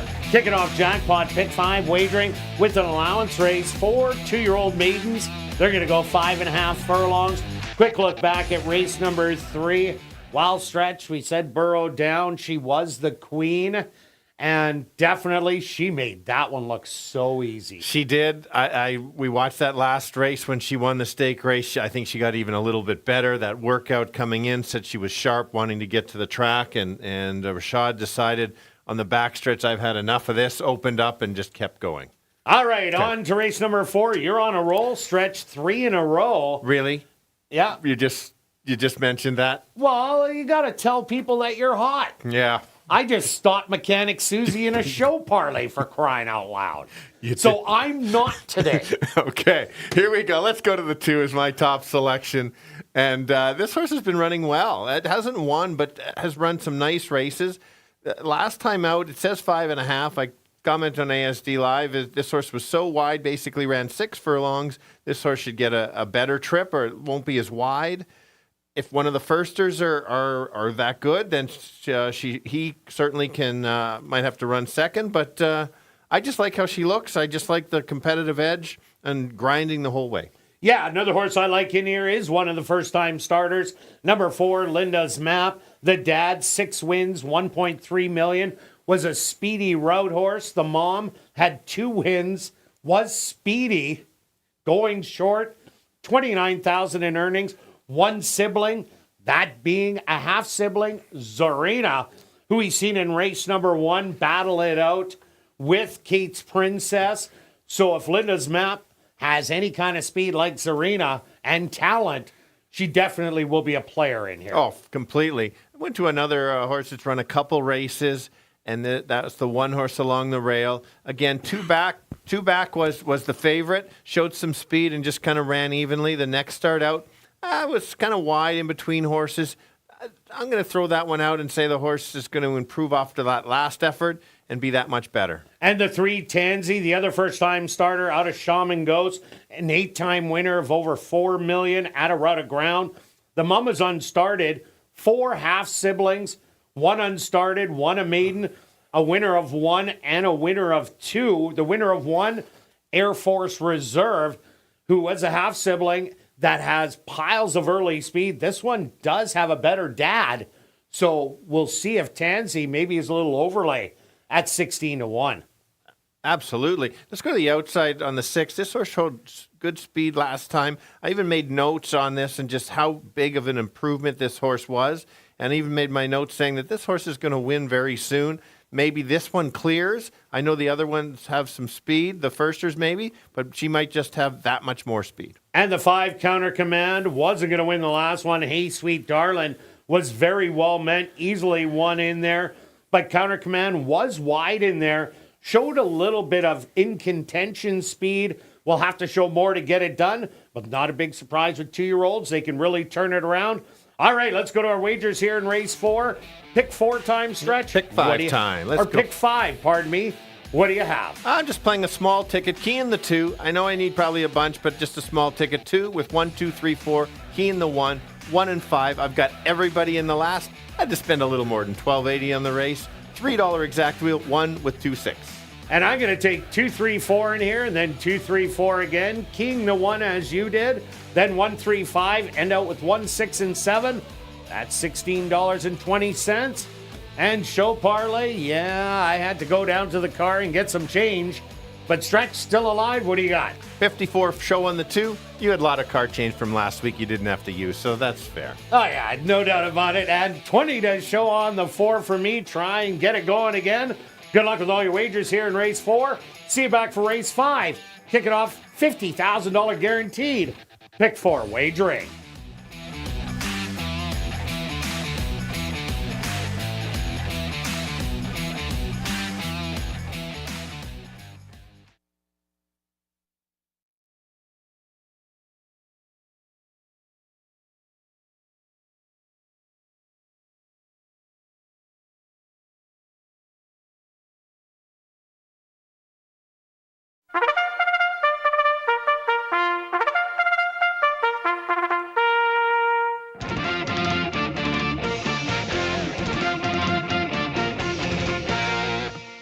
The horse on the track for race number 4, the Hip Hop Hooray. It's Wendy May's birthday. They're going to go 5.5 furlongs for $20,000. Number 1 is Silver Creek Kid, owned by Gary Naherniak and Mike Taphorn, trained by Mike Taphorn with Neville Stevenson. Number 2 is Red Roadrunner, owned by A2 Thoroughbreds, trained by Michael Nault with Praven Badry. Number 3 is Tanzia, owned by Anderson Livestock, Hillside Farms, and WRA Ventures, trained by Stephen Gaskin with Sven Baurup. Number 4 is Linda's Map, owned by Linda Idell, trained by Carlos Moreno with Ronald Alley. Number 5 is Counter Command, owned by Ralph Jasiak, trained by Devin Gittins with Siobhan Bell. Rounding out the field is number 6, Turn It Loose, owned by Dark Cloud Racing, trained by Jamie Hartman with Ronaldo Cumberbatch. The Hip Hip Hooray, it's Wendy May's birthday. Here in race number 4, kicking off Jackpot Pick 5 wagering. They'll go to post in approximately 3 minutes.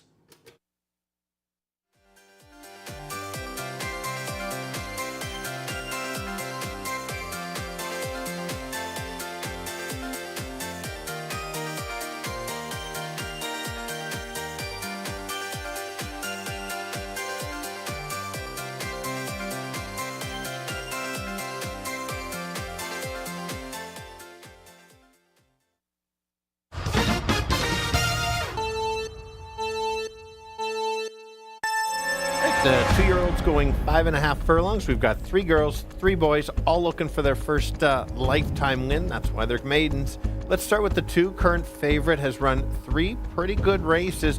Beaten favorite twice. Not a good sign there, but had a tough trip last time being so wide out there. Hopefully gets a better trip and kind of runs similar race and saves ground. Certainly can be there.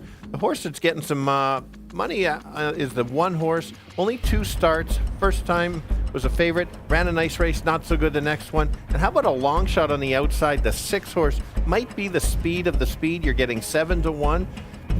Maybe she clears and forgets to stop. Let's go 2, 1, and 6. Kirt. Yeah, Stretch, I'm taking a shot on number 4, Linda's Map. Carlos Moreno, he's having a fabulous meet here at Assiniboia Downs. This one does have 1/2 sibling, who you can look at in race number 1. That was Zarina. If she can run like her sister, big shot in here. I also like the favorite right now, Red Roadrunner.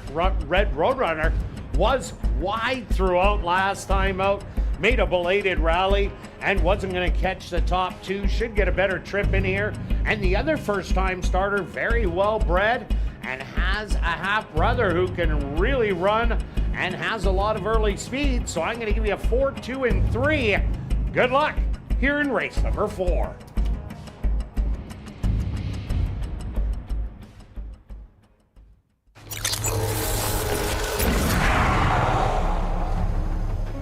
It's now 2 minutes to post time at ASD.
Silver Creek Kid will lead the 2-year-olds into the starting gate.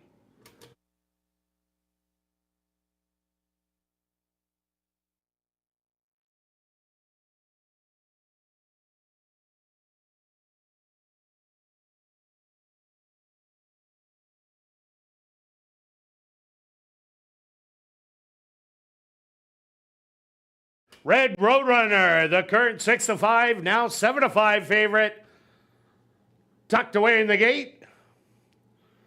Next up, the first of two first-time starters. Tansy moves in. The other first-time starter, Linda's Map, walks up and in.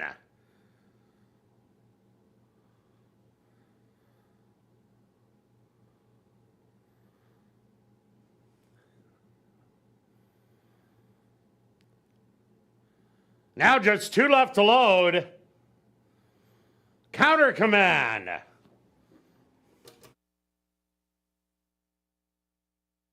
And just waiting on Turn It Loose to the outside.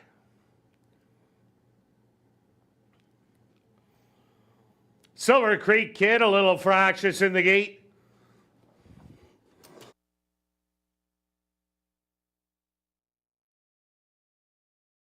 Everybody settled? They're at the post. And they're off. Stumbling at the start was Red Roadrunner. From the far outside, Turn It Loose. Turns on the early jets and gets the lead by a length.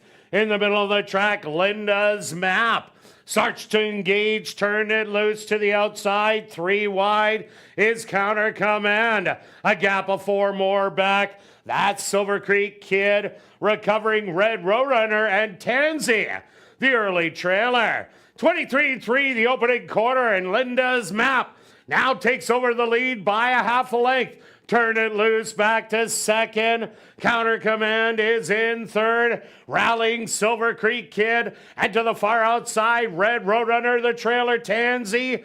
They hit the head of the lane, and Linda's Map through a hop of 47 and 8. Now just pouring it on.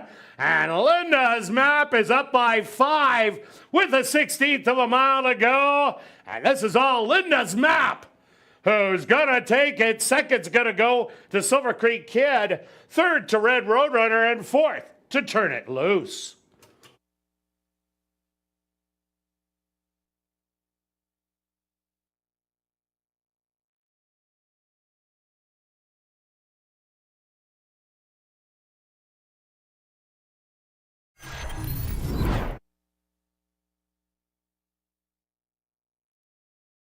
Ladies and gentlemen, there's a Stewart's inquiry into the start of race number 4.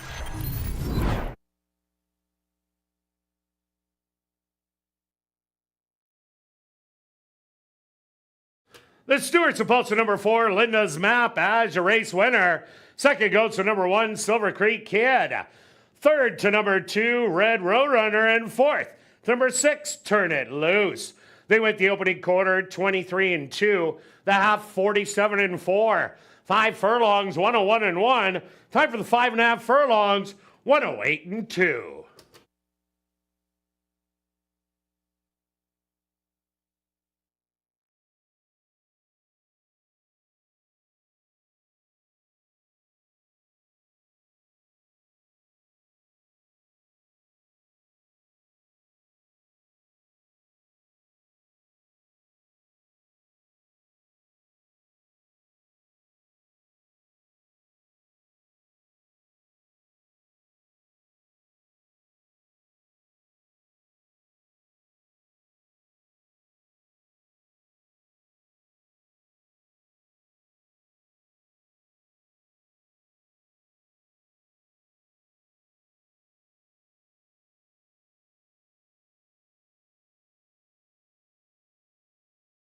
Ladies and gentlemen, after reviewing the films, the Stewarts are removing the inquiry sign off the board.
Now entering the winner's enclosure, the official winner of the Hip Hip Hooray, it's Wendy May's birthday.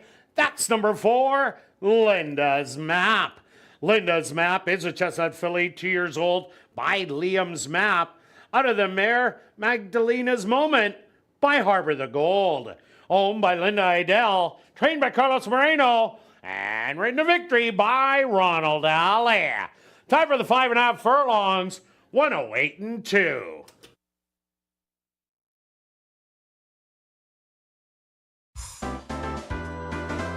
Race 4 is official in the upcoming 5th race. Our VIP Fan of the Night race kicking off $50,000 guaranteed pick 4 wagering. There are no changes. And there's no changes in the rest of the legs of the pick 4. No changes in race 6, 7, or 8. Our VIP Fan of the Night race kicking off $50,000 guaranteed pick 4 wagering. They'll go to post in 13 minutes.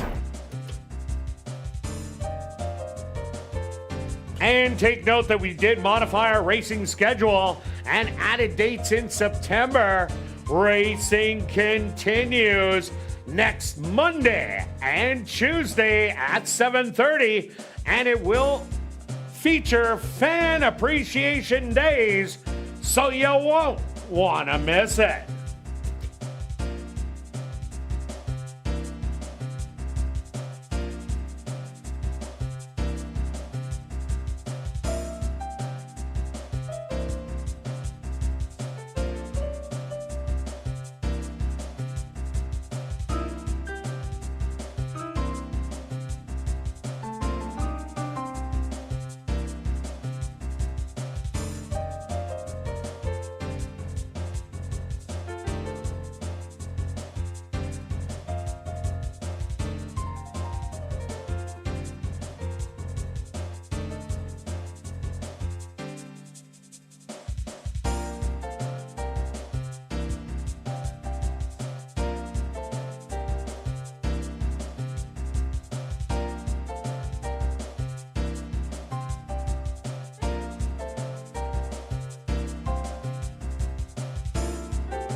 And welcome back down the paddock for race number 5. Kicking off $50,000 guaranteed pick 4 wagering with a $5,000 claimer for 3-year-olds and up that are non-4 lifers. They're going to go 5.5 furlongs. Quick look back at race number 4. Wild Stretch. Linda's map. Definitely, she does look like her sister, Zarina. Has that early speed and just pulled away in the end. No, absolutely. Good information you gave. I'm right now not very impressed with you after you mentioned I had 3 in a row, and then you basically see what you did to the 2 out of the gate. Well, I got my second half of my $20 double home to get 100.5. So stop my pick because you're... Well, we got to share. Not really. Let's keep going. Let's go to the 5th. Pick 4. I'm going to start. We're both on the same horse, so we can share in this one because we have the same selection in as our top selection. This horse, 2-back, ran a huge race. Have notes on this one. Moved out, got the lead, and just got tired to Morrow Outlaw, who won yesterday. Remember what level that was at? That was 75, or first level allowance. Wow. Okay, a top level or first level allowance, and this horse was right there. Last time was between horses, was running evenly, and then had to check right out. Probably you would have got 3rd, I would think. And again, that was a nice race. Yola is a 5.5 furlong expert, so that was another good race. A clean trip, can sit close and make that move, can be right there. I like 3-1. Yeah, I agree with everything you said on Venti. Also like number 3, Johnny Paycheck. Ran a big race last time out, opened up and just held on to win by a narrow nose. But now they get to cut back to 5.5 furlongs. And this horse doesn't have to be on the front end. It could sit back and make a good run. I really liked that race 3 outs ago against Life's Adventure, where the horse ran second. You get the services of the top jock, Praven Badri. A lot of things to like, and that's why it's 2-1. For sure. And my second selection is the one at 8-1. Good value there. 2-back went going 7.5. Chase Lab Rat. You're only going to chase Lab Rat because Lab Rat, when he's right, just continues to keep going. That horse won another race recently as well. Last time going a mile, a nice evenly race. This horse can show speed along the rail, but also come off the pace. So I think depending on how the race shapes up out there, could sit off or go. Yeah, I also like number 4, Exotic Bear. Back-to-back second place finishes. 2 outs ago, had the lead, but Big Ticket stole it away on the inside and got the job done last time out. It was Giant One who had the big lead, and Exotic's Bear tried everything to get there, but they beat everybody else rather handily. This horse is sitting on a win, but I'm not liking the 7-5. No, for sure not. Let's take a look at the 6 horse. Last time didn't get the lead, likes to be on the lead, gets the outside, which I sometimes like with the speed horses. Might just kind of gun to the lead and kind of keep going, see how far he can go. Kind of sitting on a win, just had a nose loss a few starts ago. So we'll see how he does. And number 5, Stone Cafe, was in for the 3,000 non-winners of the year and lost by a narrow head to Terawatt, who was the speed of the race, but now jumps up to this 5 non-4 where it was previous, and it did get beat by double digits in there. But coming off that encouraging start last time out, maybe can outrun the 20-1. Let's go to our wagers here in race 5, Stretch. What do you have? Well, let's try to finish off with the pick 4 winner. I got 2 tickets. Going to take 1 and 2 in here, key in the 1, 1 and 5, and then all in the last. If you heard ASD Live, I don't have a clue in the last. And then another one, 1, 2, 3, and 4 with 1, 5, with 1, 4, 7, 8. I like the middle legs. I just got to get the book in. Yeah, I'm going to go 2, 3, 4 in here, and then I'm keying the 1 also. Then taking 1, 3, and 5. I'm going to round it out with 1, 6, and 7. That's $27. And you just got up and got your show after a troubled beginning. Yes, Stretch. I didn't think I had a shot, and a lot of other people were a little bit worried on that one. No doubt about it. All right, what do you got? 56 show 2. And I'm going to go for a price. I'm going prices the rest of the way. 21 to show on the 1, Ethan's Animal. Good luck with all your wagers here in race 5. We'll see you back for race 6.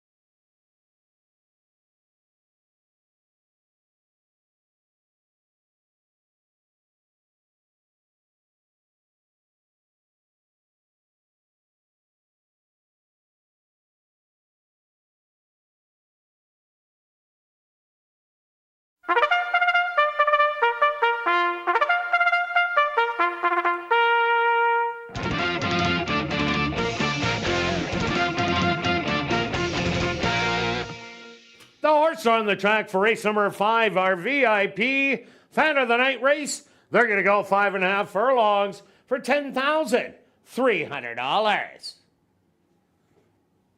Number 1 is Ethan's Animal, owned by Line Life Stable, trained by Ryan DeJarlis with Javanil Patterson. Number 2 is Venti, owned by Devin Gittins, Larry Falloon, and Ron Wiley, trained by Devin Gittins with Rashad Knights. Number 3 is Johnny Paycheck, owned by Mike Taranjo, trained by Madison Turk with Raven Badry. Number 4 is Exotics Bear, owned by Parker Wallette and Wanda Hicks, trained by Steve Kaplan Jr. with Sven Bauer. Number 5 is Stone Cafe, owned and trained by Dale Zwiezliak with Neville Stevenson. Rounding out the field is number 6, Finalize, owned by Goose Racing, trained by Tom Gardapi Jr. with Ronaldo Cumberbatch. Our VIP Fan of the Night race kicking off $50,000 guaranteed pick 4 wagering. They'll go to post in approximately 3 minutes.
Kicking off the pick 4. Looks like another big pool coming up well over the 50,000, going 5.5. Equally bet between the 2, 3, and 4. I'm going to start on the 2, Venti.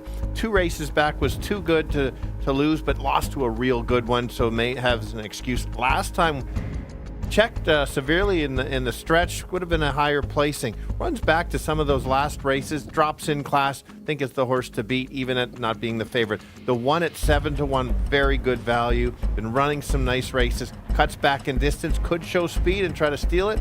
And then the 4 is the current favorite. Has been on the fringes to win it, but just likes to run second or third, but you don't want to leave it out. 2, 1, and 4. Kirt? Yeah, Stretch, I'm with you on the 2 in here. Venti ran huge 2 outs ago. Brings that same race to the table. This is the horse to beat. Number 3, Johnny Paycheck, has been really honest this year. Running really well. And I expect this horse to be sitting off the pace and making a run at him. And Exotics Bear rounds out my top 3 back-to-back seconds. Always in contention. I'm going to give you 2, 3, and 4. Good luck here in race number 5.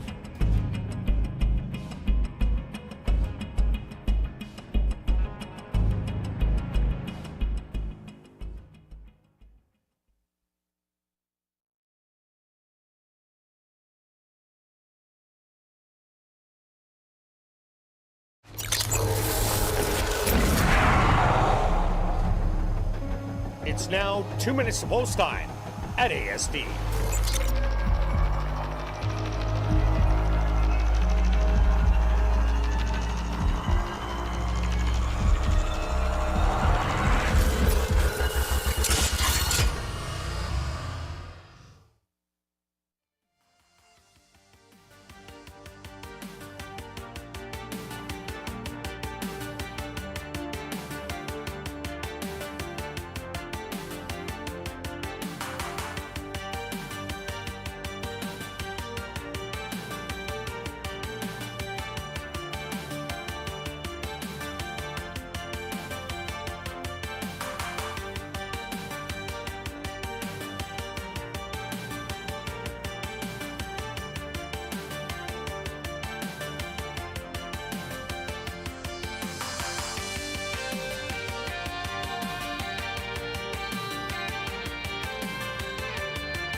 time.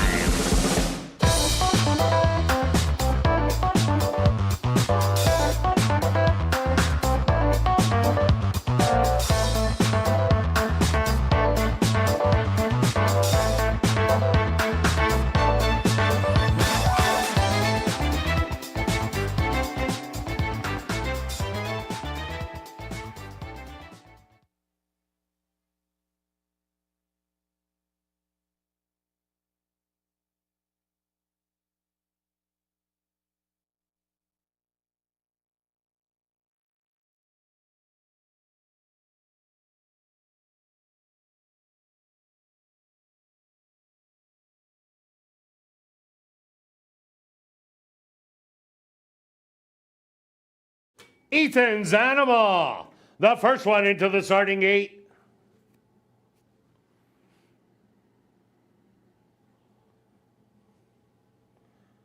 Venti, the co-favorite at 8-5, moves in. Johnny Paycheck's turn.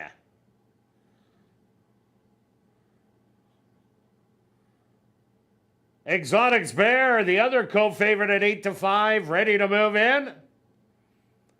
Just 2 left to load. Stone Cafe. And now just waiting on finalize. The field is set. They're at the post.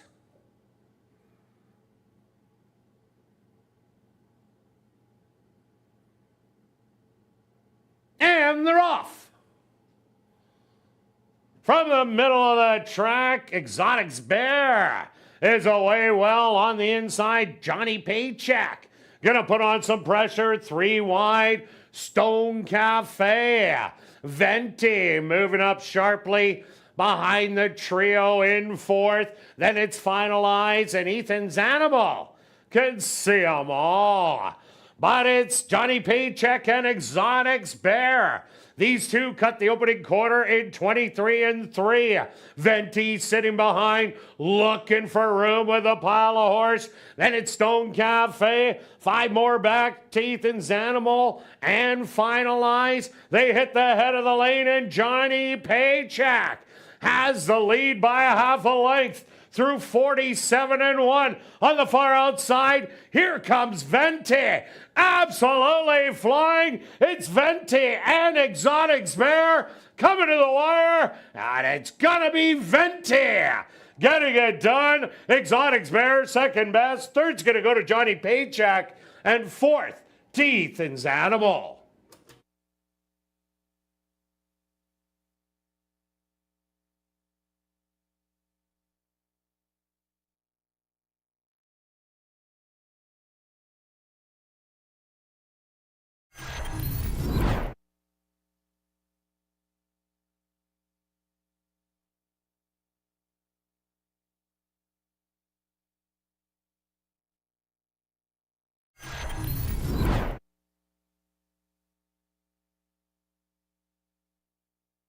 The Stewart's opposed to number 2, Venti, as your race winner. Second goes to number 4, Exotics Bear.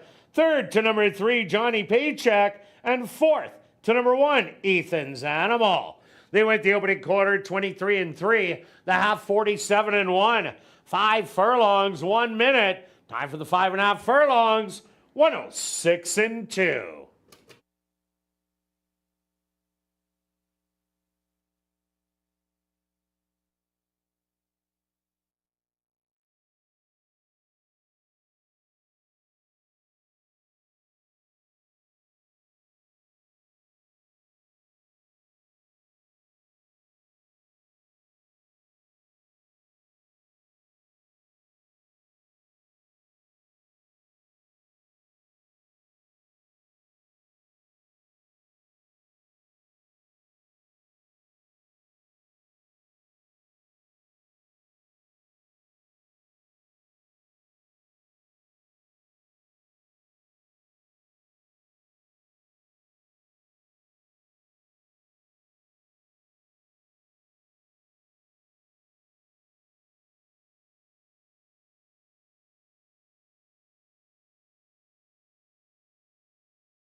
Now entering the winner's enclosure, the official winner of our VIP Fan of the Night race. That's number 2, Venti. Venti is a Grey Roan gelding, 4 years old, by More Than Ready, out of the Merrick Cafe Mancha by Medagliadoro. Owned by Devin Gittins, Larry Falloon, and Ron Wiley. Trained by Devin Gittins and ridden to victory by Rashad Knights. Time for the 5.5 furlongs, 106-2. Congratulations goes out to jockey Rashad Knights, who scores the double. 2 wins for jockey Rashad Knights. Race 5 is official in the upcoming 6th race. There are no changes. Late double and late pick 3. Here in race number 6, they'll go to post in 15 minutes.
Ladies and gentlemen, turning your programs back to race number 5, we had a claim to report. Claim for $5,000 was number 3, Johnny Paycheck, claimed by Sherry Lang, owner-trainer.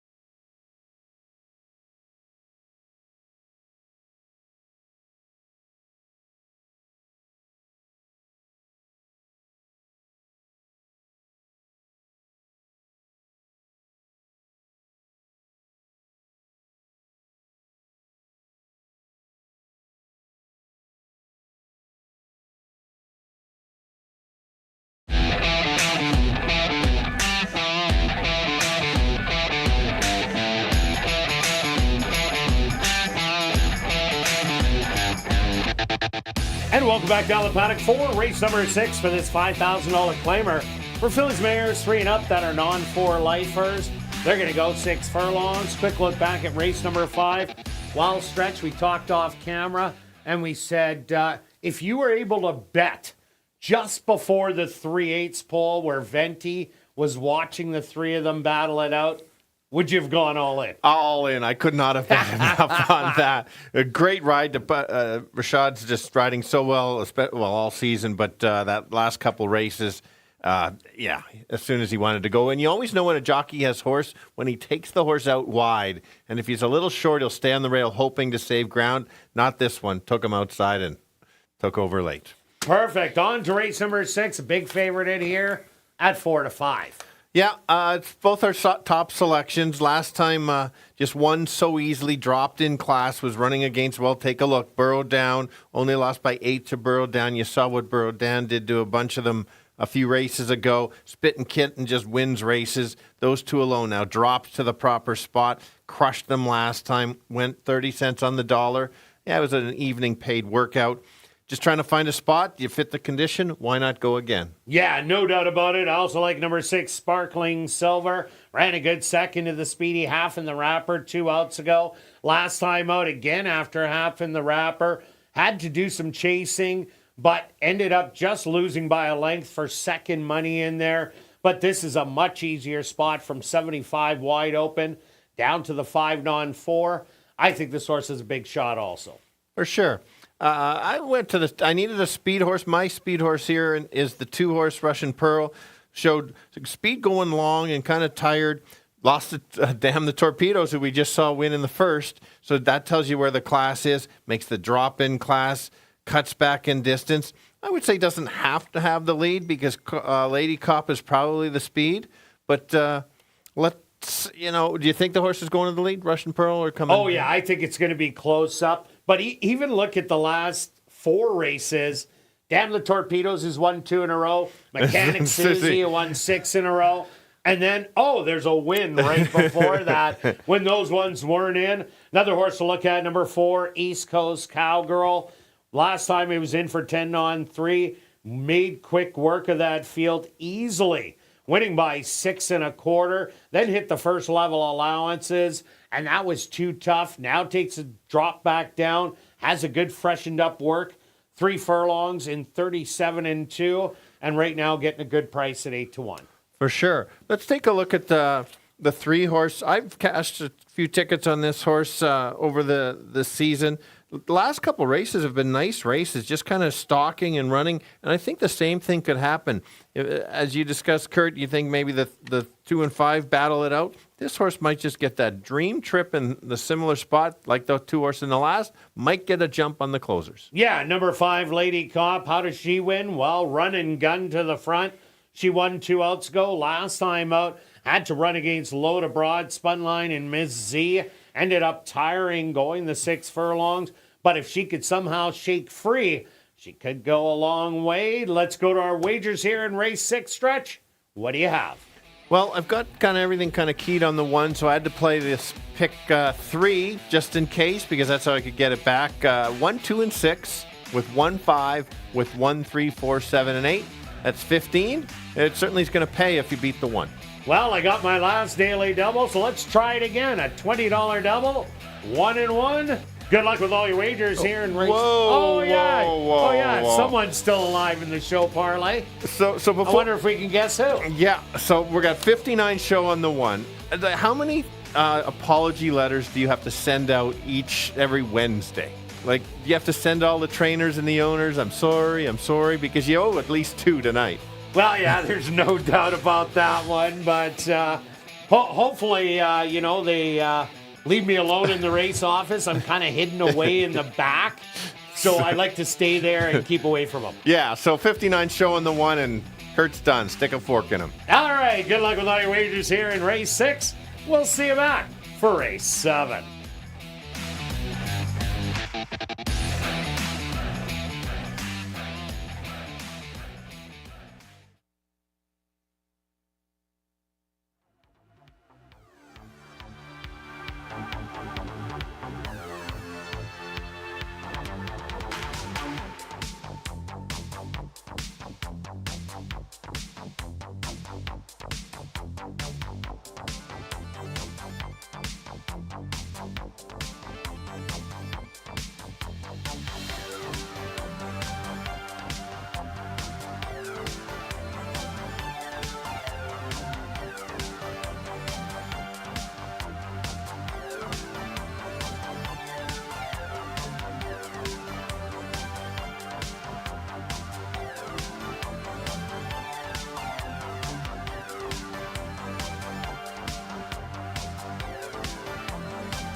Horse on the track for race number 6. They're going to go 6 furlongs for $10,300.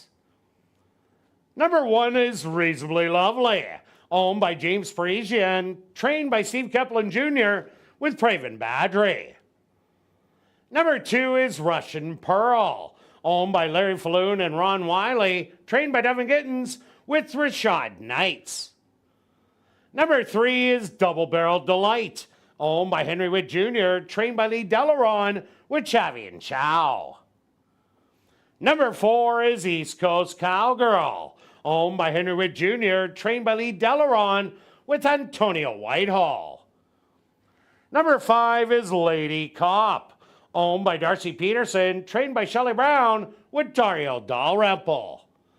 Rounding out the field is number 6, Sparkling Silver, owned by 2 Points Ranch, trained by Carl Anderson with Dane Dawkins. Post time for race number 6, approximately 3 minutes away.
Right, the girls going 6 furlongs.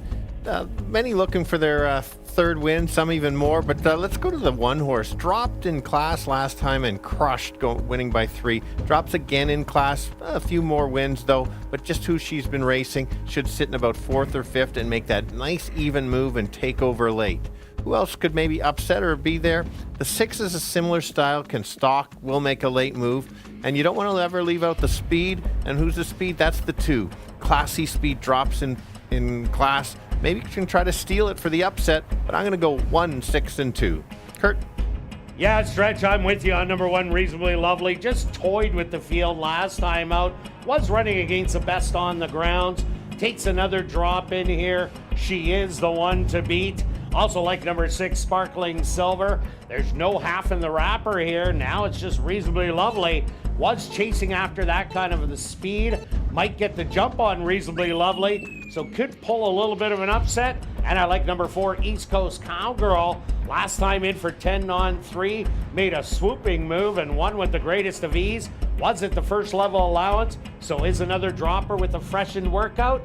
I'm going to give you 1, 6, and 4. Good luck here in race number 6.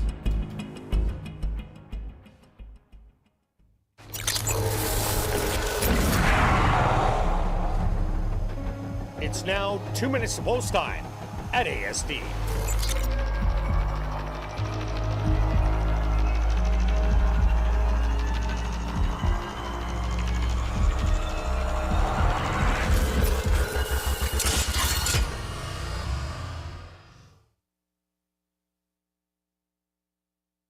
And you better hurry and get your 50-50 tickets. The jackpot is currently $2,110 and still growing. Tickets 1 for 10, 10 for 20, 50 for 50, or 200 for $100. You can get your tickets at Guest Services, the VLT Cashier's Cage, the 50-50 ticket seller, or at 5050.asdowns.com.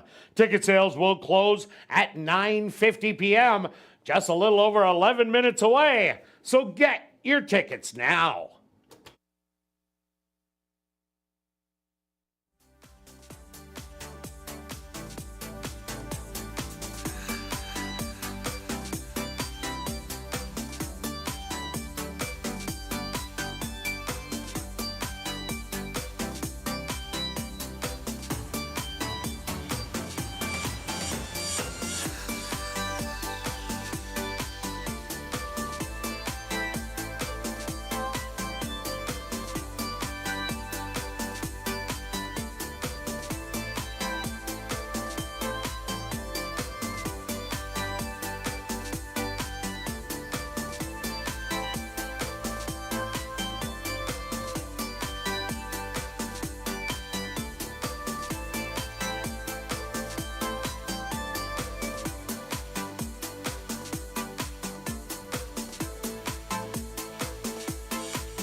It's post time.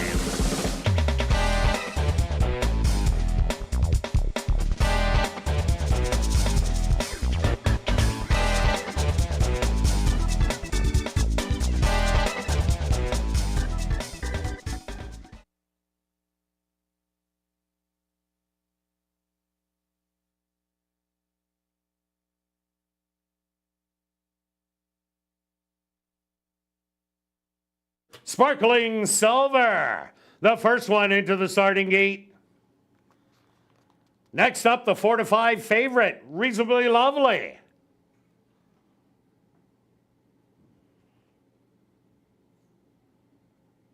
Russian Pearl set to move in.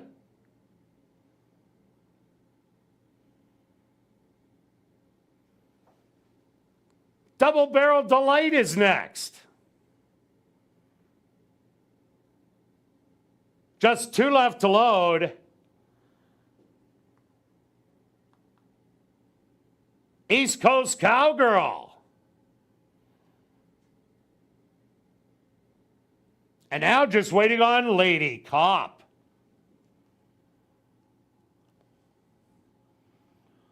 The field is set. They're at the post.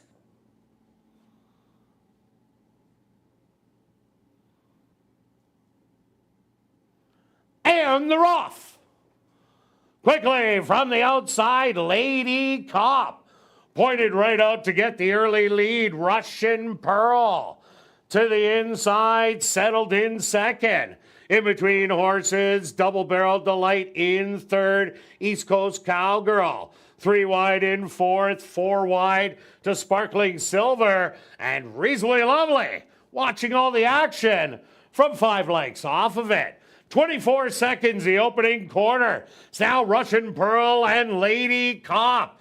These two battling it out. Settle back in third, Double Barrel Delight. Making a move 4 wide. Reasonably Lovely. Showing some big run. East Coast Cowgirl. And now your trailer is going to be Sparkling Silver. They hit the head of the lane. And Lady Cop with the short lead. Russian Pearl not giving up, and Reasonably Lovely 3 wide, trying to mow them all down. Lady Cop, the short lead, but Reasonably Lovely, the favorite, is gonna get it done. Lady Cop is second best. Third's gonna go to Russian Pearl, and fourth to Sparkling Silver.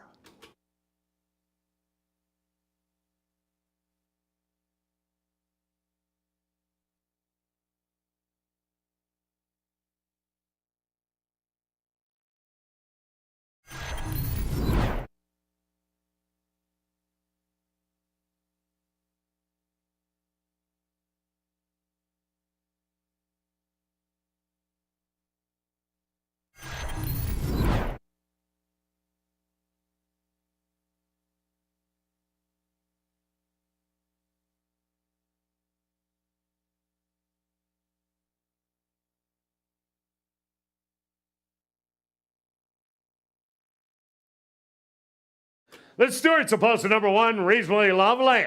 As your race winner, second goes to number 5, Lady Cop. A photograph has been called to determine the show positions. They went the opening quarter 24 seconds, the half 47 and 2. 5 furlongs, 1 minute. Time for the 6 furlongs, 1:13 and 2.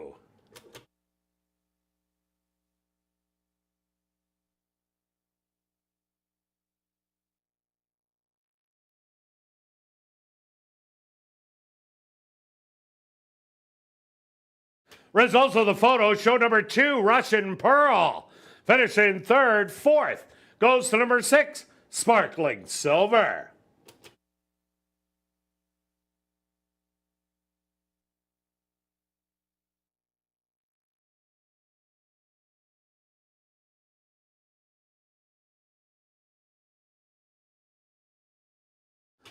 Now entering the winner's enclosure, the unofficial winner here in race number 6. That's number 1, Reasonably Lovely. Reasonably Lovely is a chestnut filly, 4 years old, by Union Rags, under the Mare Conquest Sweet Ride by Candy Ride. Owned by James Parisian, trained by Steve Kaplan Jr., and ridden to victory by Praven Badri. Time for the 6 furlongs, 1:13 and 2.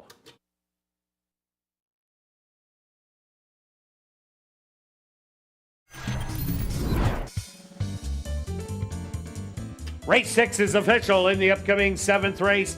Classic High 5 wagering. There are no changes. Post time for race number 7. 15 minutes away. And be sure to check out our 140 VLTs in our climate-controlled Club West Gaming Lounge, located on the second level of the grandstand and open all day every day from 10 a.m. to 1 a.m. And tonight and every race night, we will be drawing for $500 cash at 11:30 p.m. in the VLT Lounge during Crazy Hour.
Ladies and gentlemen, turning your programs back to race number 6, we had a claim to report. Claim for $5,000 was number 1, Reasonably Lovely, claimed by Devin Gittins, owner-trainer.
And welcome back down paddock for race number 7. We have a $4,000 claimer for 3-year-olds and up.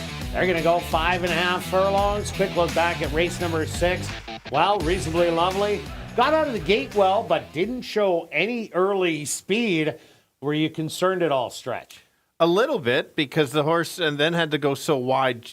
She made a nice move, absolutely. And just definitely did. No doubt about that. Kept grinding away and kind of took over. That's where the class kind of kicked in, and it just shows you the different levels of class when you're running with the stakes horses, and then you drop to the claiming ranks. So she'll be back next year, and so she'll be in a waiver for. Well, she can be wavered for $5,000. Yes, so that'll be a crazy that spot. will be a crazy spot for sure. Okay, let's keep this going. Going to the 5, this low price, but that's what you kind of expect. My Noah drops in class again, trying to find a spot. You got to get wins with only 2 more days after today. There, yeah. It's not looking forward to that at all. Can stalk. There is enough speed in here, and I think there's an early battle.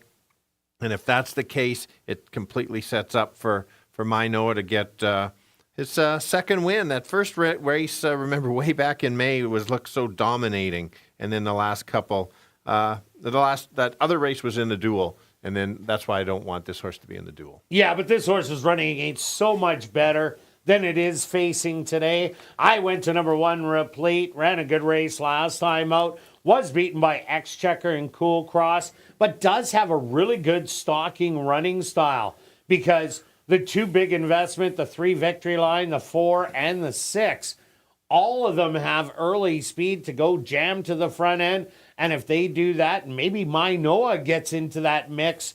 Replete sits back 3 lengths, watches the 5 of them battle, and then swoops right past for victory. Yeah, it's a good call for sure. I'm with you there. Let's go to the 2 horses, 14-1. There's an overlay for sure in there, and I'm going to this adds the blinkers. Usually show speed, might again show speed, but also might just be able to sit back. That race 3 back was a nice race against Moon Connection. Not going to beat Moon Connection. And if they get that trip, that could be the upset horse. Well, right now, you're not going to be dropping Caribou either. Well, you're right on that. Who's on a big roll. Yeah, you're right. That's true. But another horse to look at, number 3, Victory Line, ran a huge race against Moon Connection 2 outs ago. Last time out, again, ran a big race, but just got tired inside the 16th pole. If somehow Victory Line can shake loose, this horse will be tough to catch. Absolutely. And then let's go to the outside horse, Cajun Birdie, gets claimed. I always like when horses get claimed, and then you got Lee trying to find a spot, get the outside speed. Maybe this horse could be the speed of the speed and just see how far he can go. We saw Speed carry last race, just got beat late, but that's the way that horse could win it. And the 4 De Here's Bully showed speed last time out. That was the first time over the racetrack maybe just needed that start, but did run really well in there behind Drop a Caribou and Screenplay. Praven Badry now jumps aboard, so I wouldn't leave this horse out either. Let's go to our wagers here in race 7. What do you have, Stretch? I'm going to give you the bet, and I'm going to give the heads up on something to Beth on the 1 is going to be my show. I've made a stretch show parlay change alert. But all right. Here's my bet: $5 tri wheel, 1-5 with 1-5 with all, because those two will be closing late. If you just wanted to do a $1 one, it's 8. Yeah, I'm going cheaper. I'm doing the same thing, but 1-3-1-3, and just using 2 of the horses, 2 and 5. A $1 one for $4. I'm doing a $5 one for 20.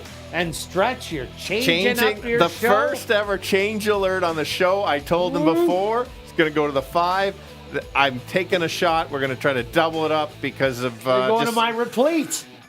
I have replete as well. It's a I closer. know, but replete was the one that cashed my show parlay last week. So hopefully Ronaldo does the same nice ride and gets up there. 62 on the 1 on a show change alert. First one ever. All right, good luck with all your wagers here in race number 7, and we'll see you back for race 8.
The horse on the track for race number 7. They're going to go 5.5 furlongs for $11,800.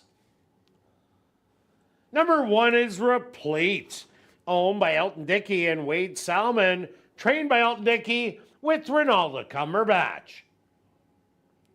Number 2 is Big Investment, owned by Madison Leonard, Scott McKenzie, and Michael Petrenko, trained by Devin Gittins with Siobhan Bell.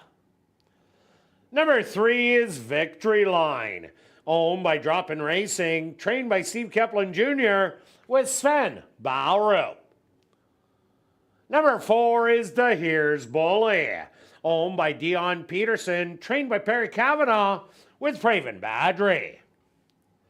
Number 5 is My Noah, owned by My Three Nieces Stable and Kyle Hebert, trained by Mike Taphorn with Ronald Alley. Rounding out the field is number 6, Cajun Birdie, owned by Got to Go Stable, trained by Lee Delaron with Neville Stevenson. Classic high five wagering. Here in race number 7, they'll go to post in approximately 3 minutes.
All right, the boys going 5.5. If you want speed early, that's what you're going to get. So that's why I'm looking for the closers. Let's start with the 5. Usually has a stalking trip, makes a wide move and takes over. The race shape sets up for him. It's not going to get that much of a price drops in class, but yeah, I think you've got to use them. The other closer of the race is along the rail, the 1 horse. Makes a slight drop in class, sitting on a win. Should get that same kind of trip. Bit of trouble last time. And then maybe the speed or the stalker is the 2. 20-1. There's your overlay in the field. So let's go 5, 1, and 2. Kirt. Yeah, Stretch, I end up going to number 1, Replete in here. I think it's going to get a dream trip behind the speed. The speed is definitely 2, 3, 4, and 6, but the 5 could be added into the mix. So the 1 drawing the rail, I think the perfect trip. I also like number 3, Victory Line. This could be the speed of the speed, and if that is the case, could go a long way. And the 5, My Noah, running well all year long, taking a big drop in class. For a high percentage barn, I'm going to give you 1, 3, and 5. Good luck here in race 7.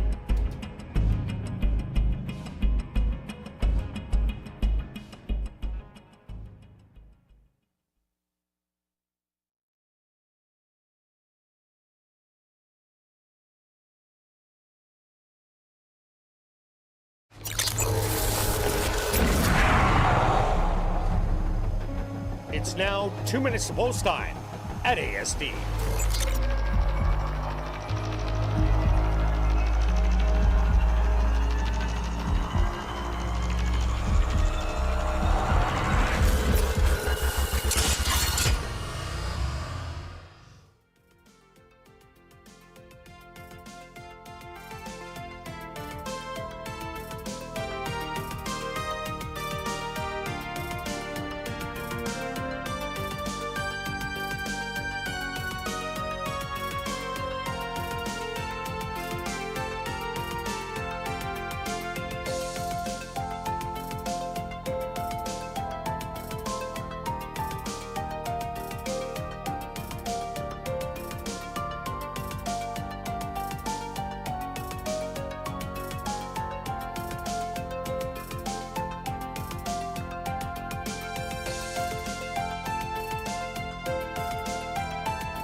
Replete will be the first one into the starting gate. Next up, Big Investment. Victory Line now moves in. Here comes the Here's Bully. Just 2 left to load. The 4 to 5 favorite, My Noah. And just waiting on Cajun Birdie. The field is set. They're at the post. And they're off. From the far outside, Cajun Birdie. Showing real good early speed.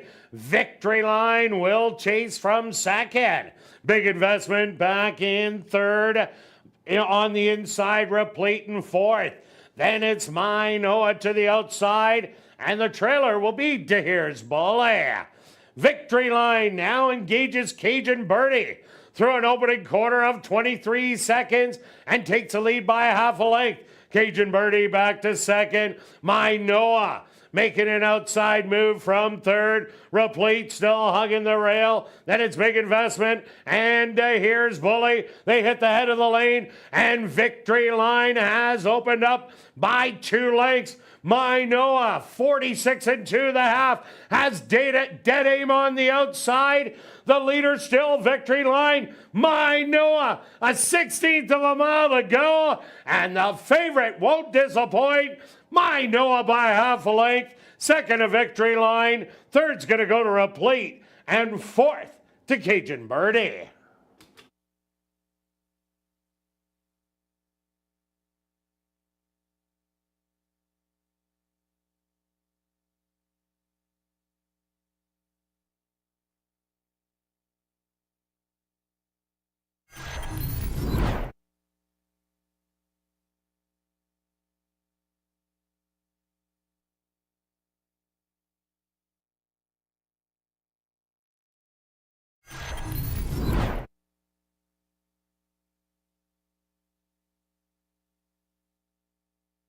The Stewart's supposed to number 5, My Noah, as a race winner. Second goes to number 3, Victory Line.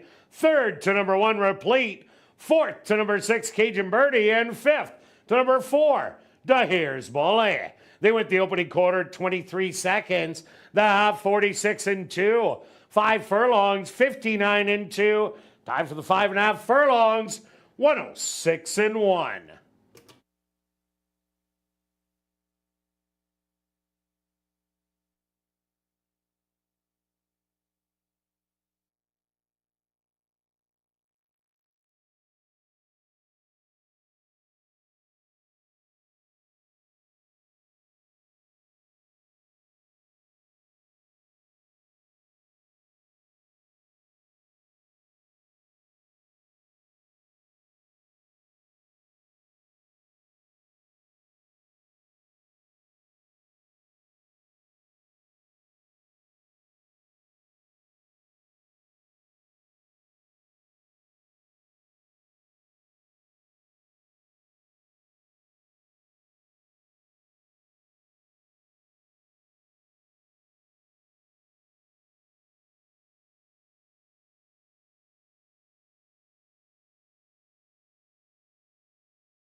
Now entering the winner's enclosure, the official winner here in race number 7, that's number 5, My Noah.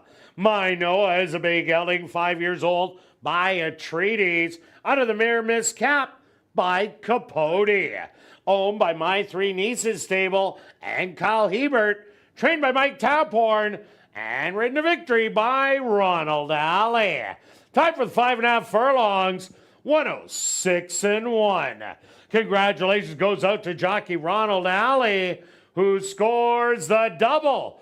2 wins for jockey Ronald Alley. Race 7 is official in the upcoming 8th race.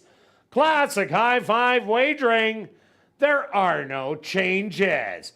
Post time for race number 8, 14 minutes away.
Ladies and gentlemen, turning your programs back to race number 7, we had a claim to report. Claim for $4,000 was number 3, Victory Line, claimed by Dale Zwiezliak, owner-trainer. And we've drawn our winning number in tonight's 50-50 draw.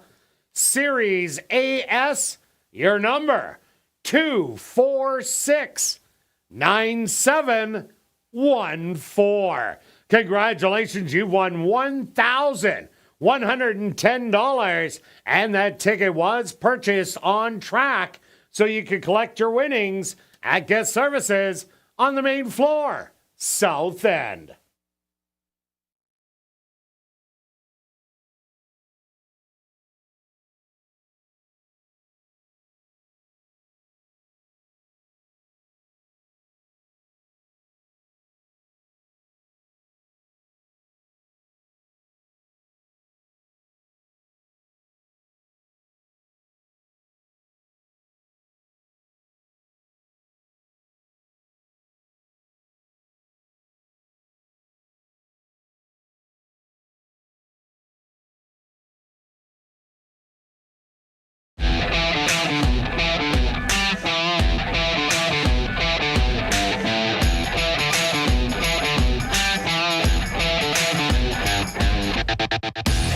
And welcome back down to Paddock 4, race number 8, classic high five wagering for this $5,000 claimer for 3-year-olds and up that are non-2-lifers.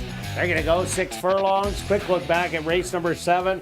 Well, the class of My Noah definitely showed, sat on the outside, and was able to wear down Victory Line and get the win. Victory Line ran a huge race, was battling right to the end, and it was a good horse race. Another kind of off the pace because of the battle for sure.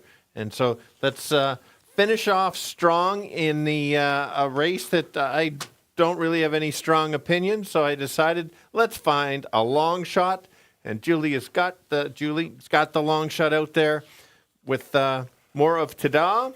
This horse has showed speed, well, every lifetime start. The 2 starts ago surprised both of us. The horse just kind of kept going.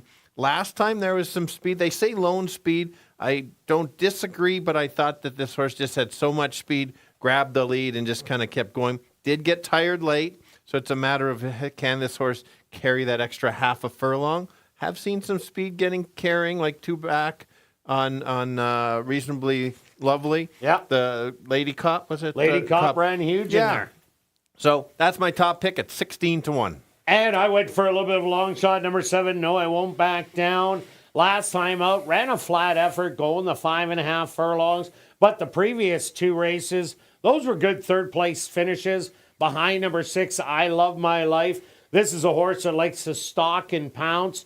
There is some speed in here with the 8 Mora Tada. And maybe number 1, Lucky Appeal. And I Love My Life also has speed to offer. So there is no lack of speed in this race. So maybe Noah won't back down, just sits back and makes that big late charge. Yeah, I'm with you there. Another long shot that I've got that currently at 6-1. Figured the horse would get bet a little bit. Is the 4 horse. Can Close, is dropping in class substantially. Been off over a month. Does have a maintenance work coming in. 2 of them. 2 of them. So it's just a matter of if the layoff is what the doctor ordered, this horse could be very tough. Has run against some very good horses. Yeah, another one to look at, the current favorite at even money. That's number 1, Lucky Appeal. Got the win last time out, but was disqualified. The 6 furlong races, the horse hasn't done bad. A 2nd and a 3rd out of 5 starts.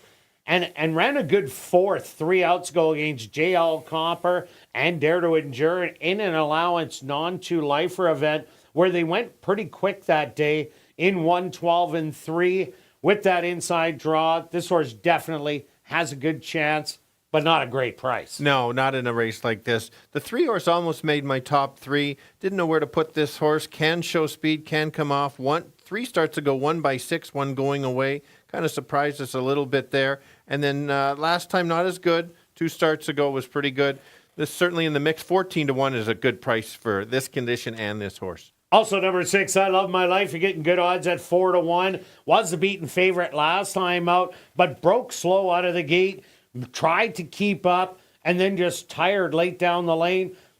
This horse had already won this condition 2 outs ago, so a definite advantage there. And Lise Pruitt has a good 1-2 shot of the 6 and the 8. For sure. And let's take a look at the long shot of the board that I'm kind of cheering for in the pick 5 or pick 4 was my favorite situation is when you have all in the last leg, you're cheering for the long shot. This is the one I'm cheering for. Cuts back in distance, can close, won a couple races early on, has struggled recently, but shows the horse can win and close. Can't leave him out. Well, I did, and I have all. And number 5, Awfully Special, the lone filly tackling the boys in here. Comes off a good win last time out in the restricted non-2 lifer. Had been running against some good allowance horses previous to that. And if it runs that race from that allowance non-2 lifer on June 11th, this could be an upsetter at a big price. Let's go to our wagers here in race 8, Stretch. What do you have? Well, it might be my lowest wager of the year. Oh, that definitely is. $1 Exactavox, 478. I don't know where to go with this. Yeah, you got just so much alive. I've got too much alive. Yeah, we'll leave it at that. No change. Go ahead, Kirt. Well, I'm going to go at $10 Exactor box, 1 and 7. And Stretch, can you close out the show parlay? What do you have? Ta-da! 65 show on. 65 show on number 8, Mora Ta-da. Good luck, Stretch. See how I tied that in there? Yeah, Kirt? you did. That was a good one. Good luck with all your wagers here in race number 8. And we'll see you back for our final 2 days of racing, Monday and Tuesday next week. Join us Monday, 6:45 Central for ASD Live.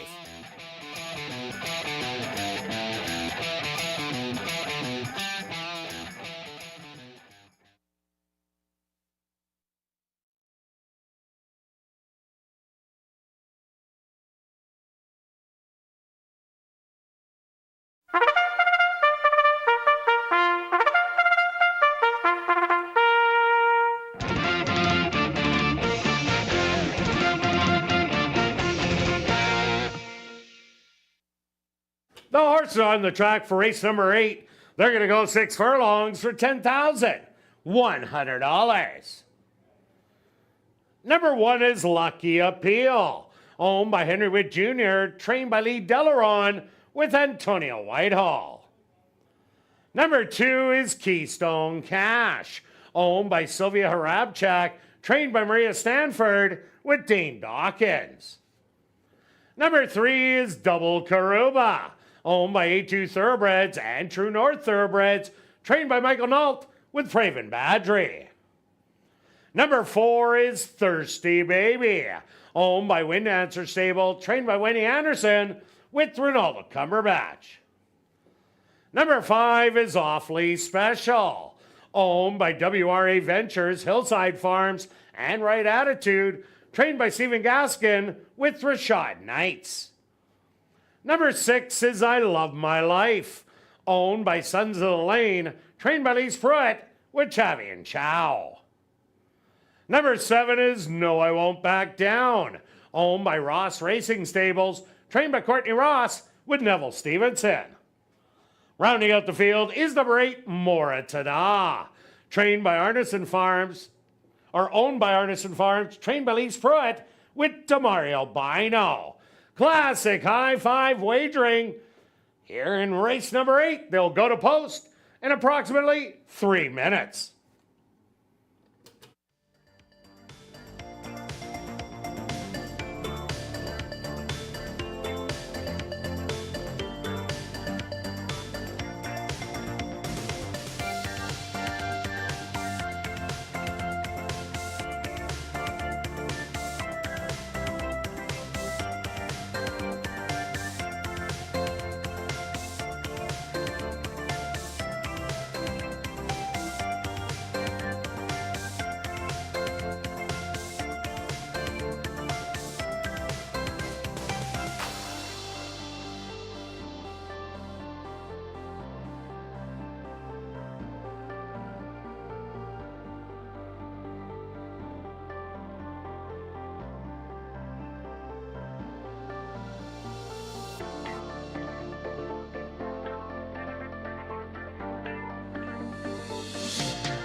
7 boys, 1 girl, battling it out for 6 furlongs, trying to get their second lifetime win. Let's go to the outside. Who's the speed of the speed? More of Tada.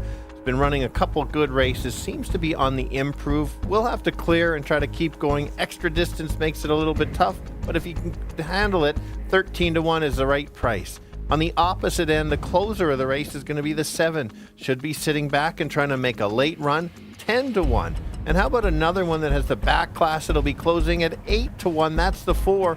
Price is all over if you can beat the rail horse, the 1. But I'm going 8, 7, and 4. Kirt? Yeah, Stretch, I went to the 7. No, I won't back down. This should be a stalker in here. Did break the maiden 4 outs ago in a stalking role, and that kind of race would be real effective in here. I do like number 1, Lucky Appeal. Did win last time out, was disqualified. Cuts back in distance to 6 furlongs. Should be forwardly placed. And number 6, I Love My Life. A terrible break out of the gate last time out, but today, if it gets out, expect it to be right up there, and it's already won the condition. So I'm going to give you a 7, 1, and 6. Good luck here in race number 8.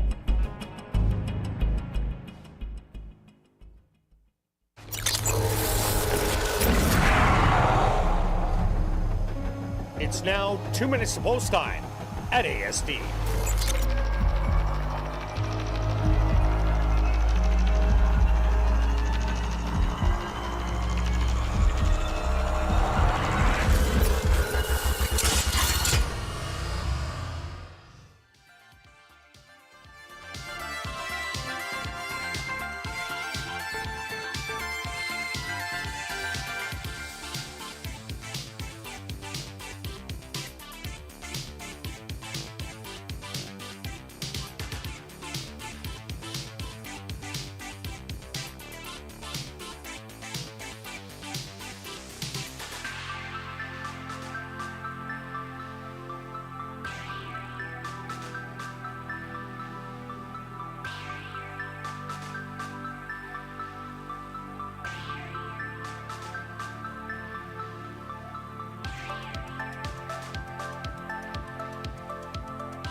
Post time.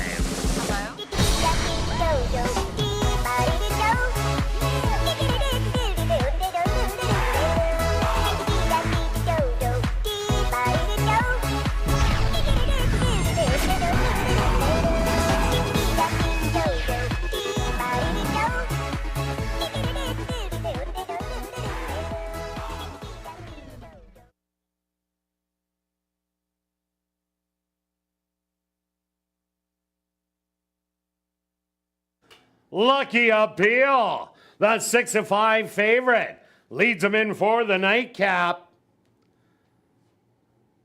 Keystone Cash goes in.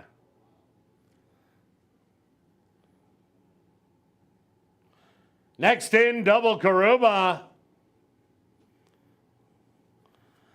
Thirsty Baby walks in. The Lone Filly Awfully Special. She's now in.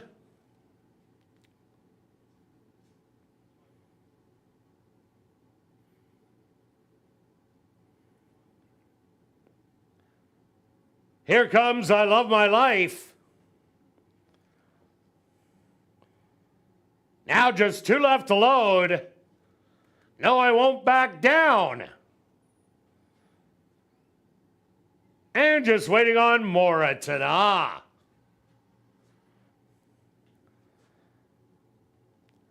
The field is set. They're at the post.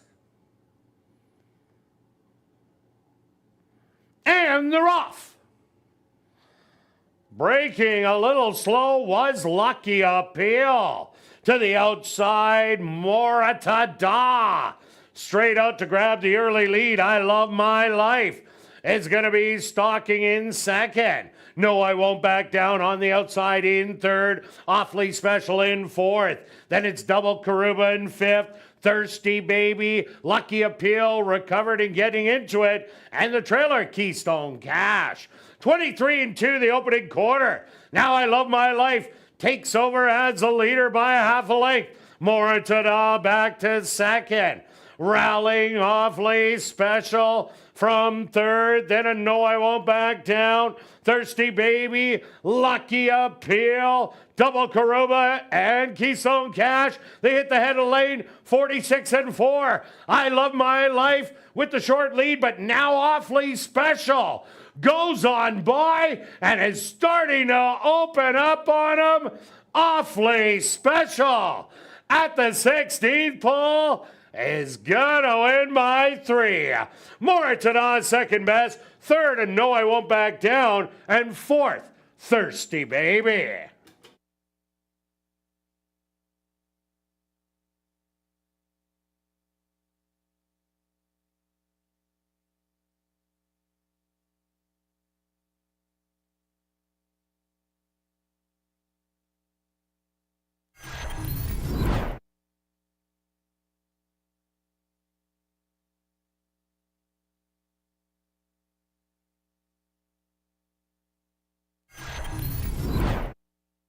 The Stewart's opposed to number 5, Awfully Special.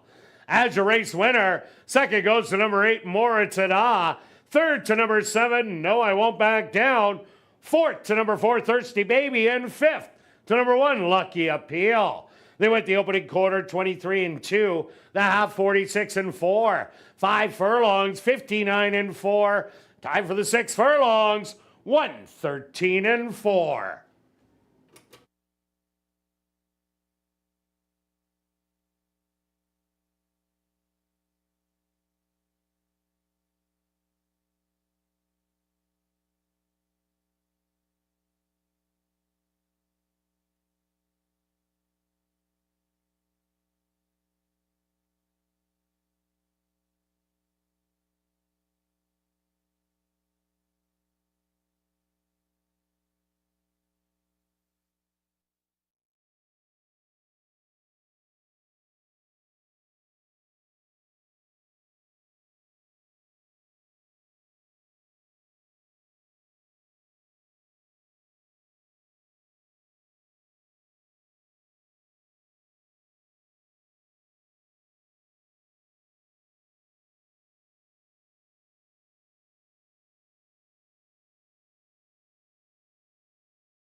Now entering the winner's enclosure, the official winner here in race number 8, that's number 5, Awfully Special.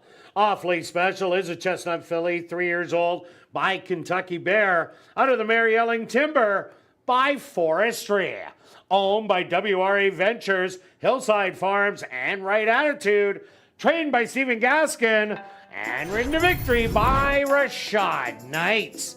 Time for the 6 furlongs, 113-4. Number 5, Awfully Special, was proudly bred right here in Manitoba by Cam Ziprick and Kelly Holiday. Also, congratulations goes out to jockey Rashad Knights, who scores the hat trick. 3 wins for jockey Rashad Knights. Well, now it's time to head up to the clubhouse to enjoy Crazy Hour on the second level, where a free $500 cash draw will take place at 11:30 p.m. in the VLT Lounge, as well as beer, shots, and wine, just $5 and 25% off all appetizers. And just a reminder, there are only 2 live race nights remaining in the 2024 season, racing next Monday and Tuesday at 7:30. We'll see you then.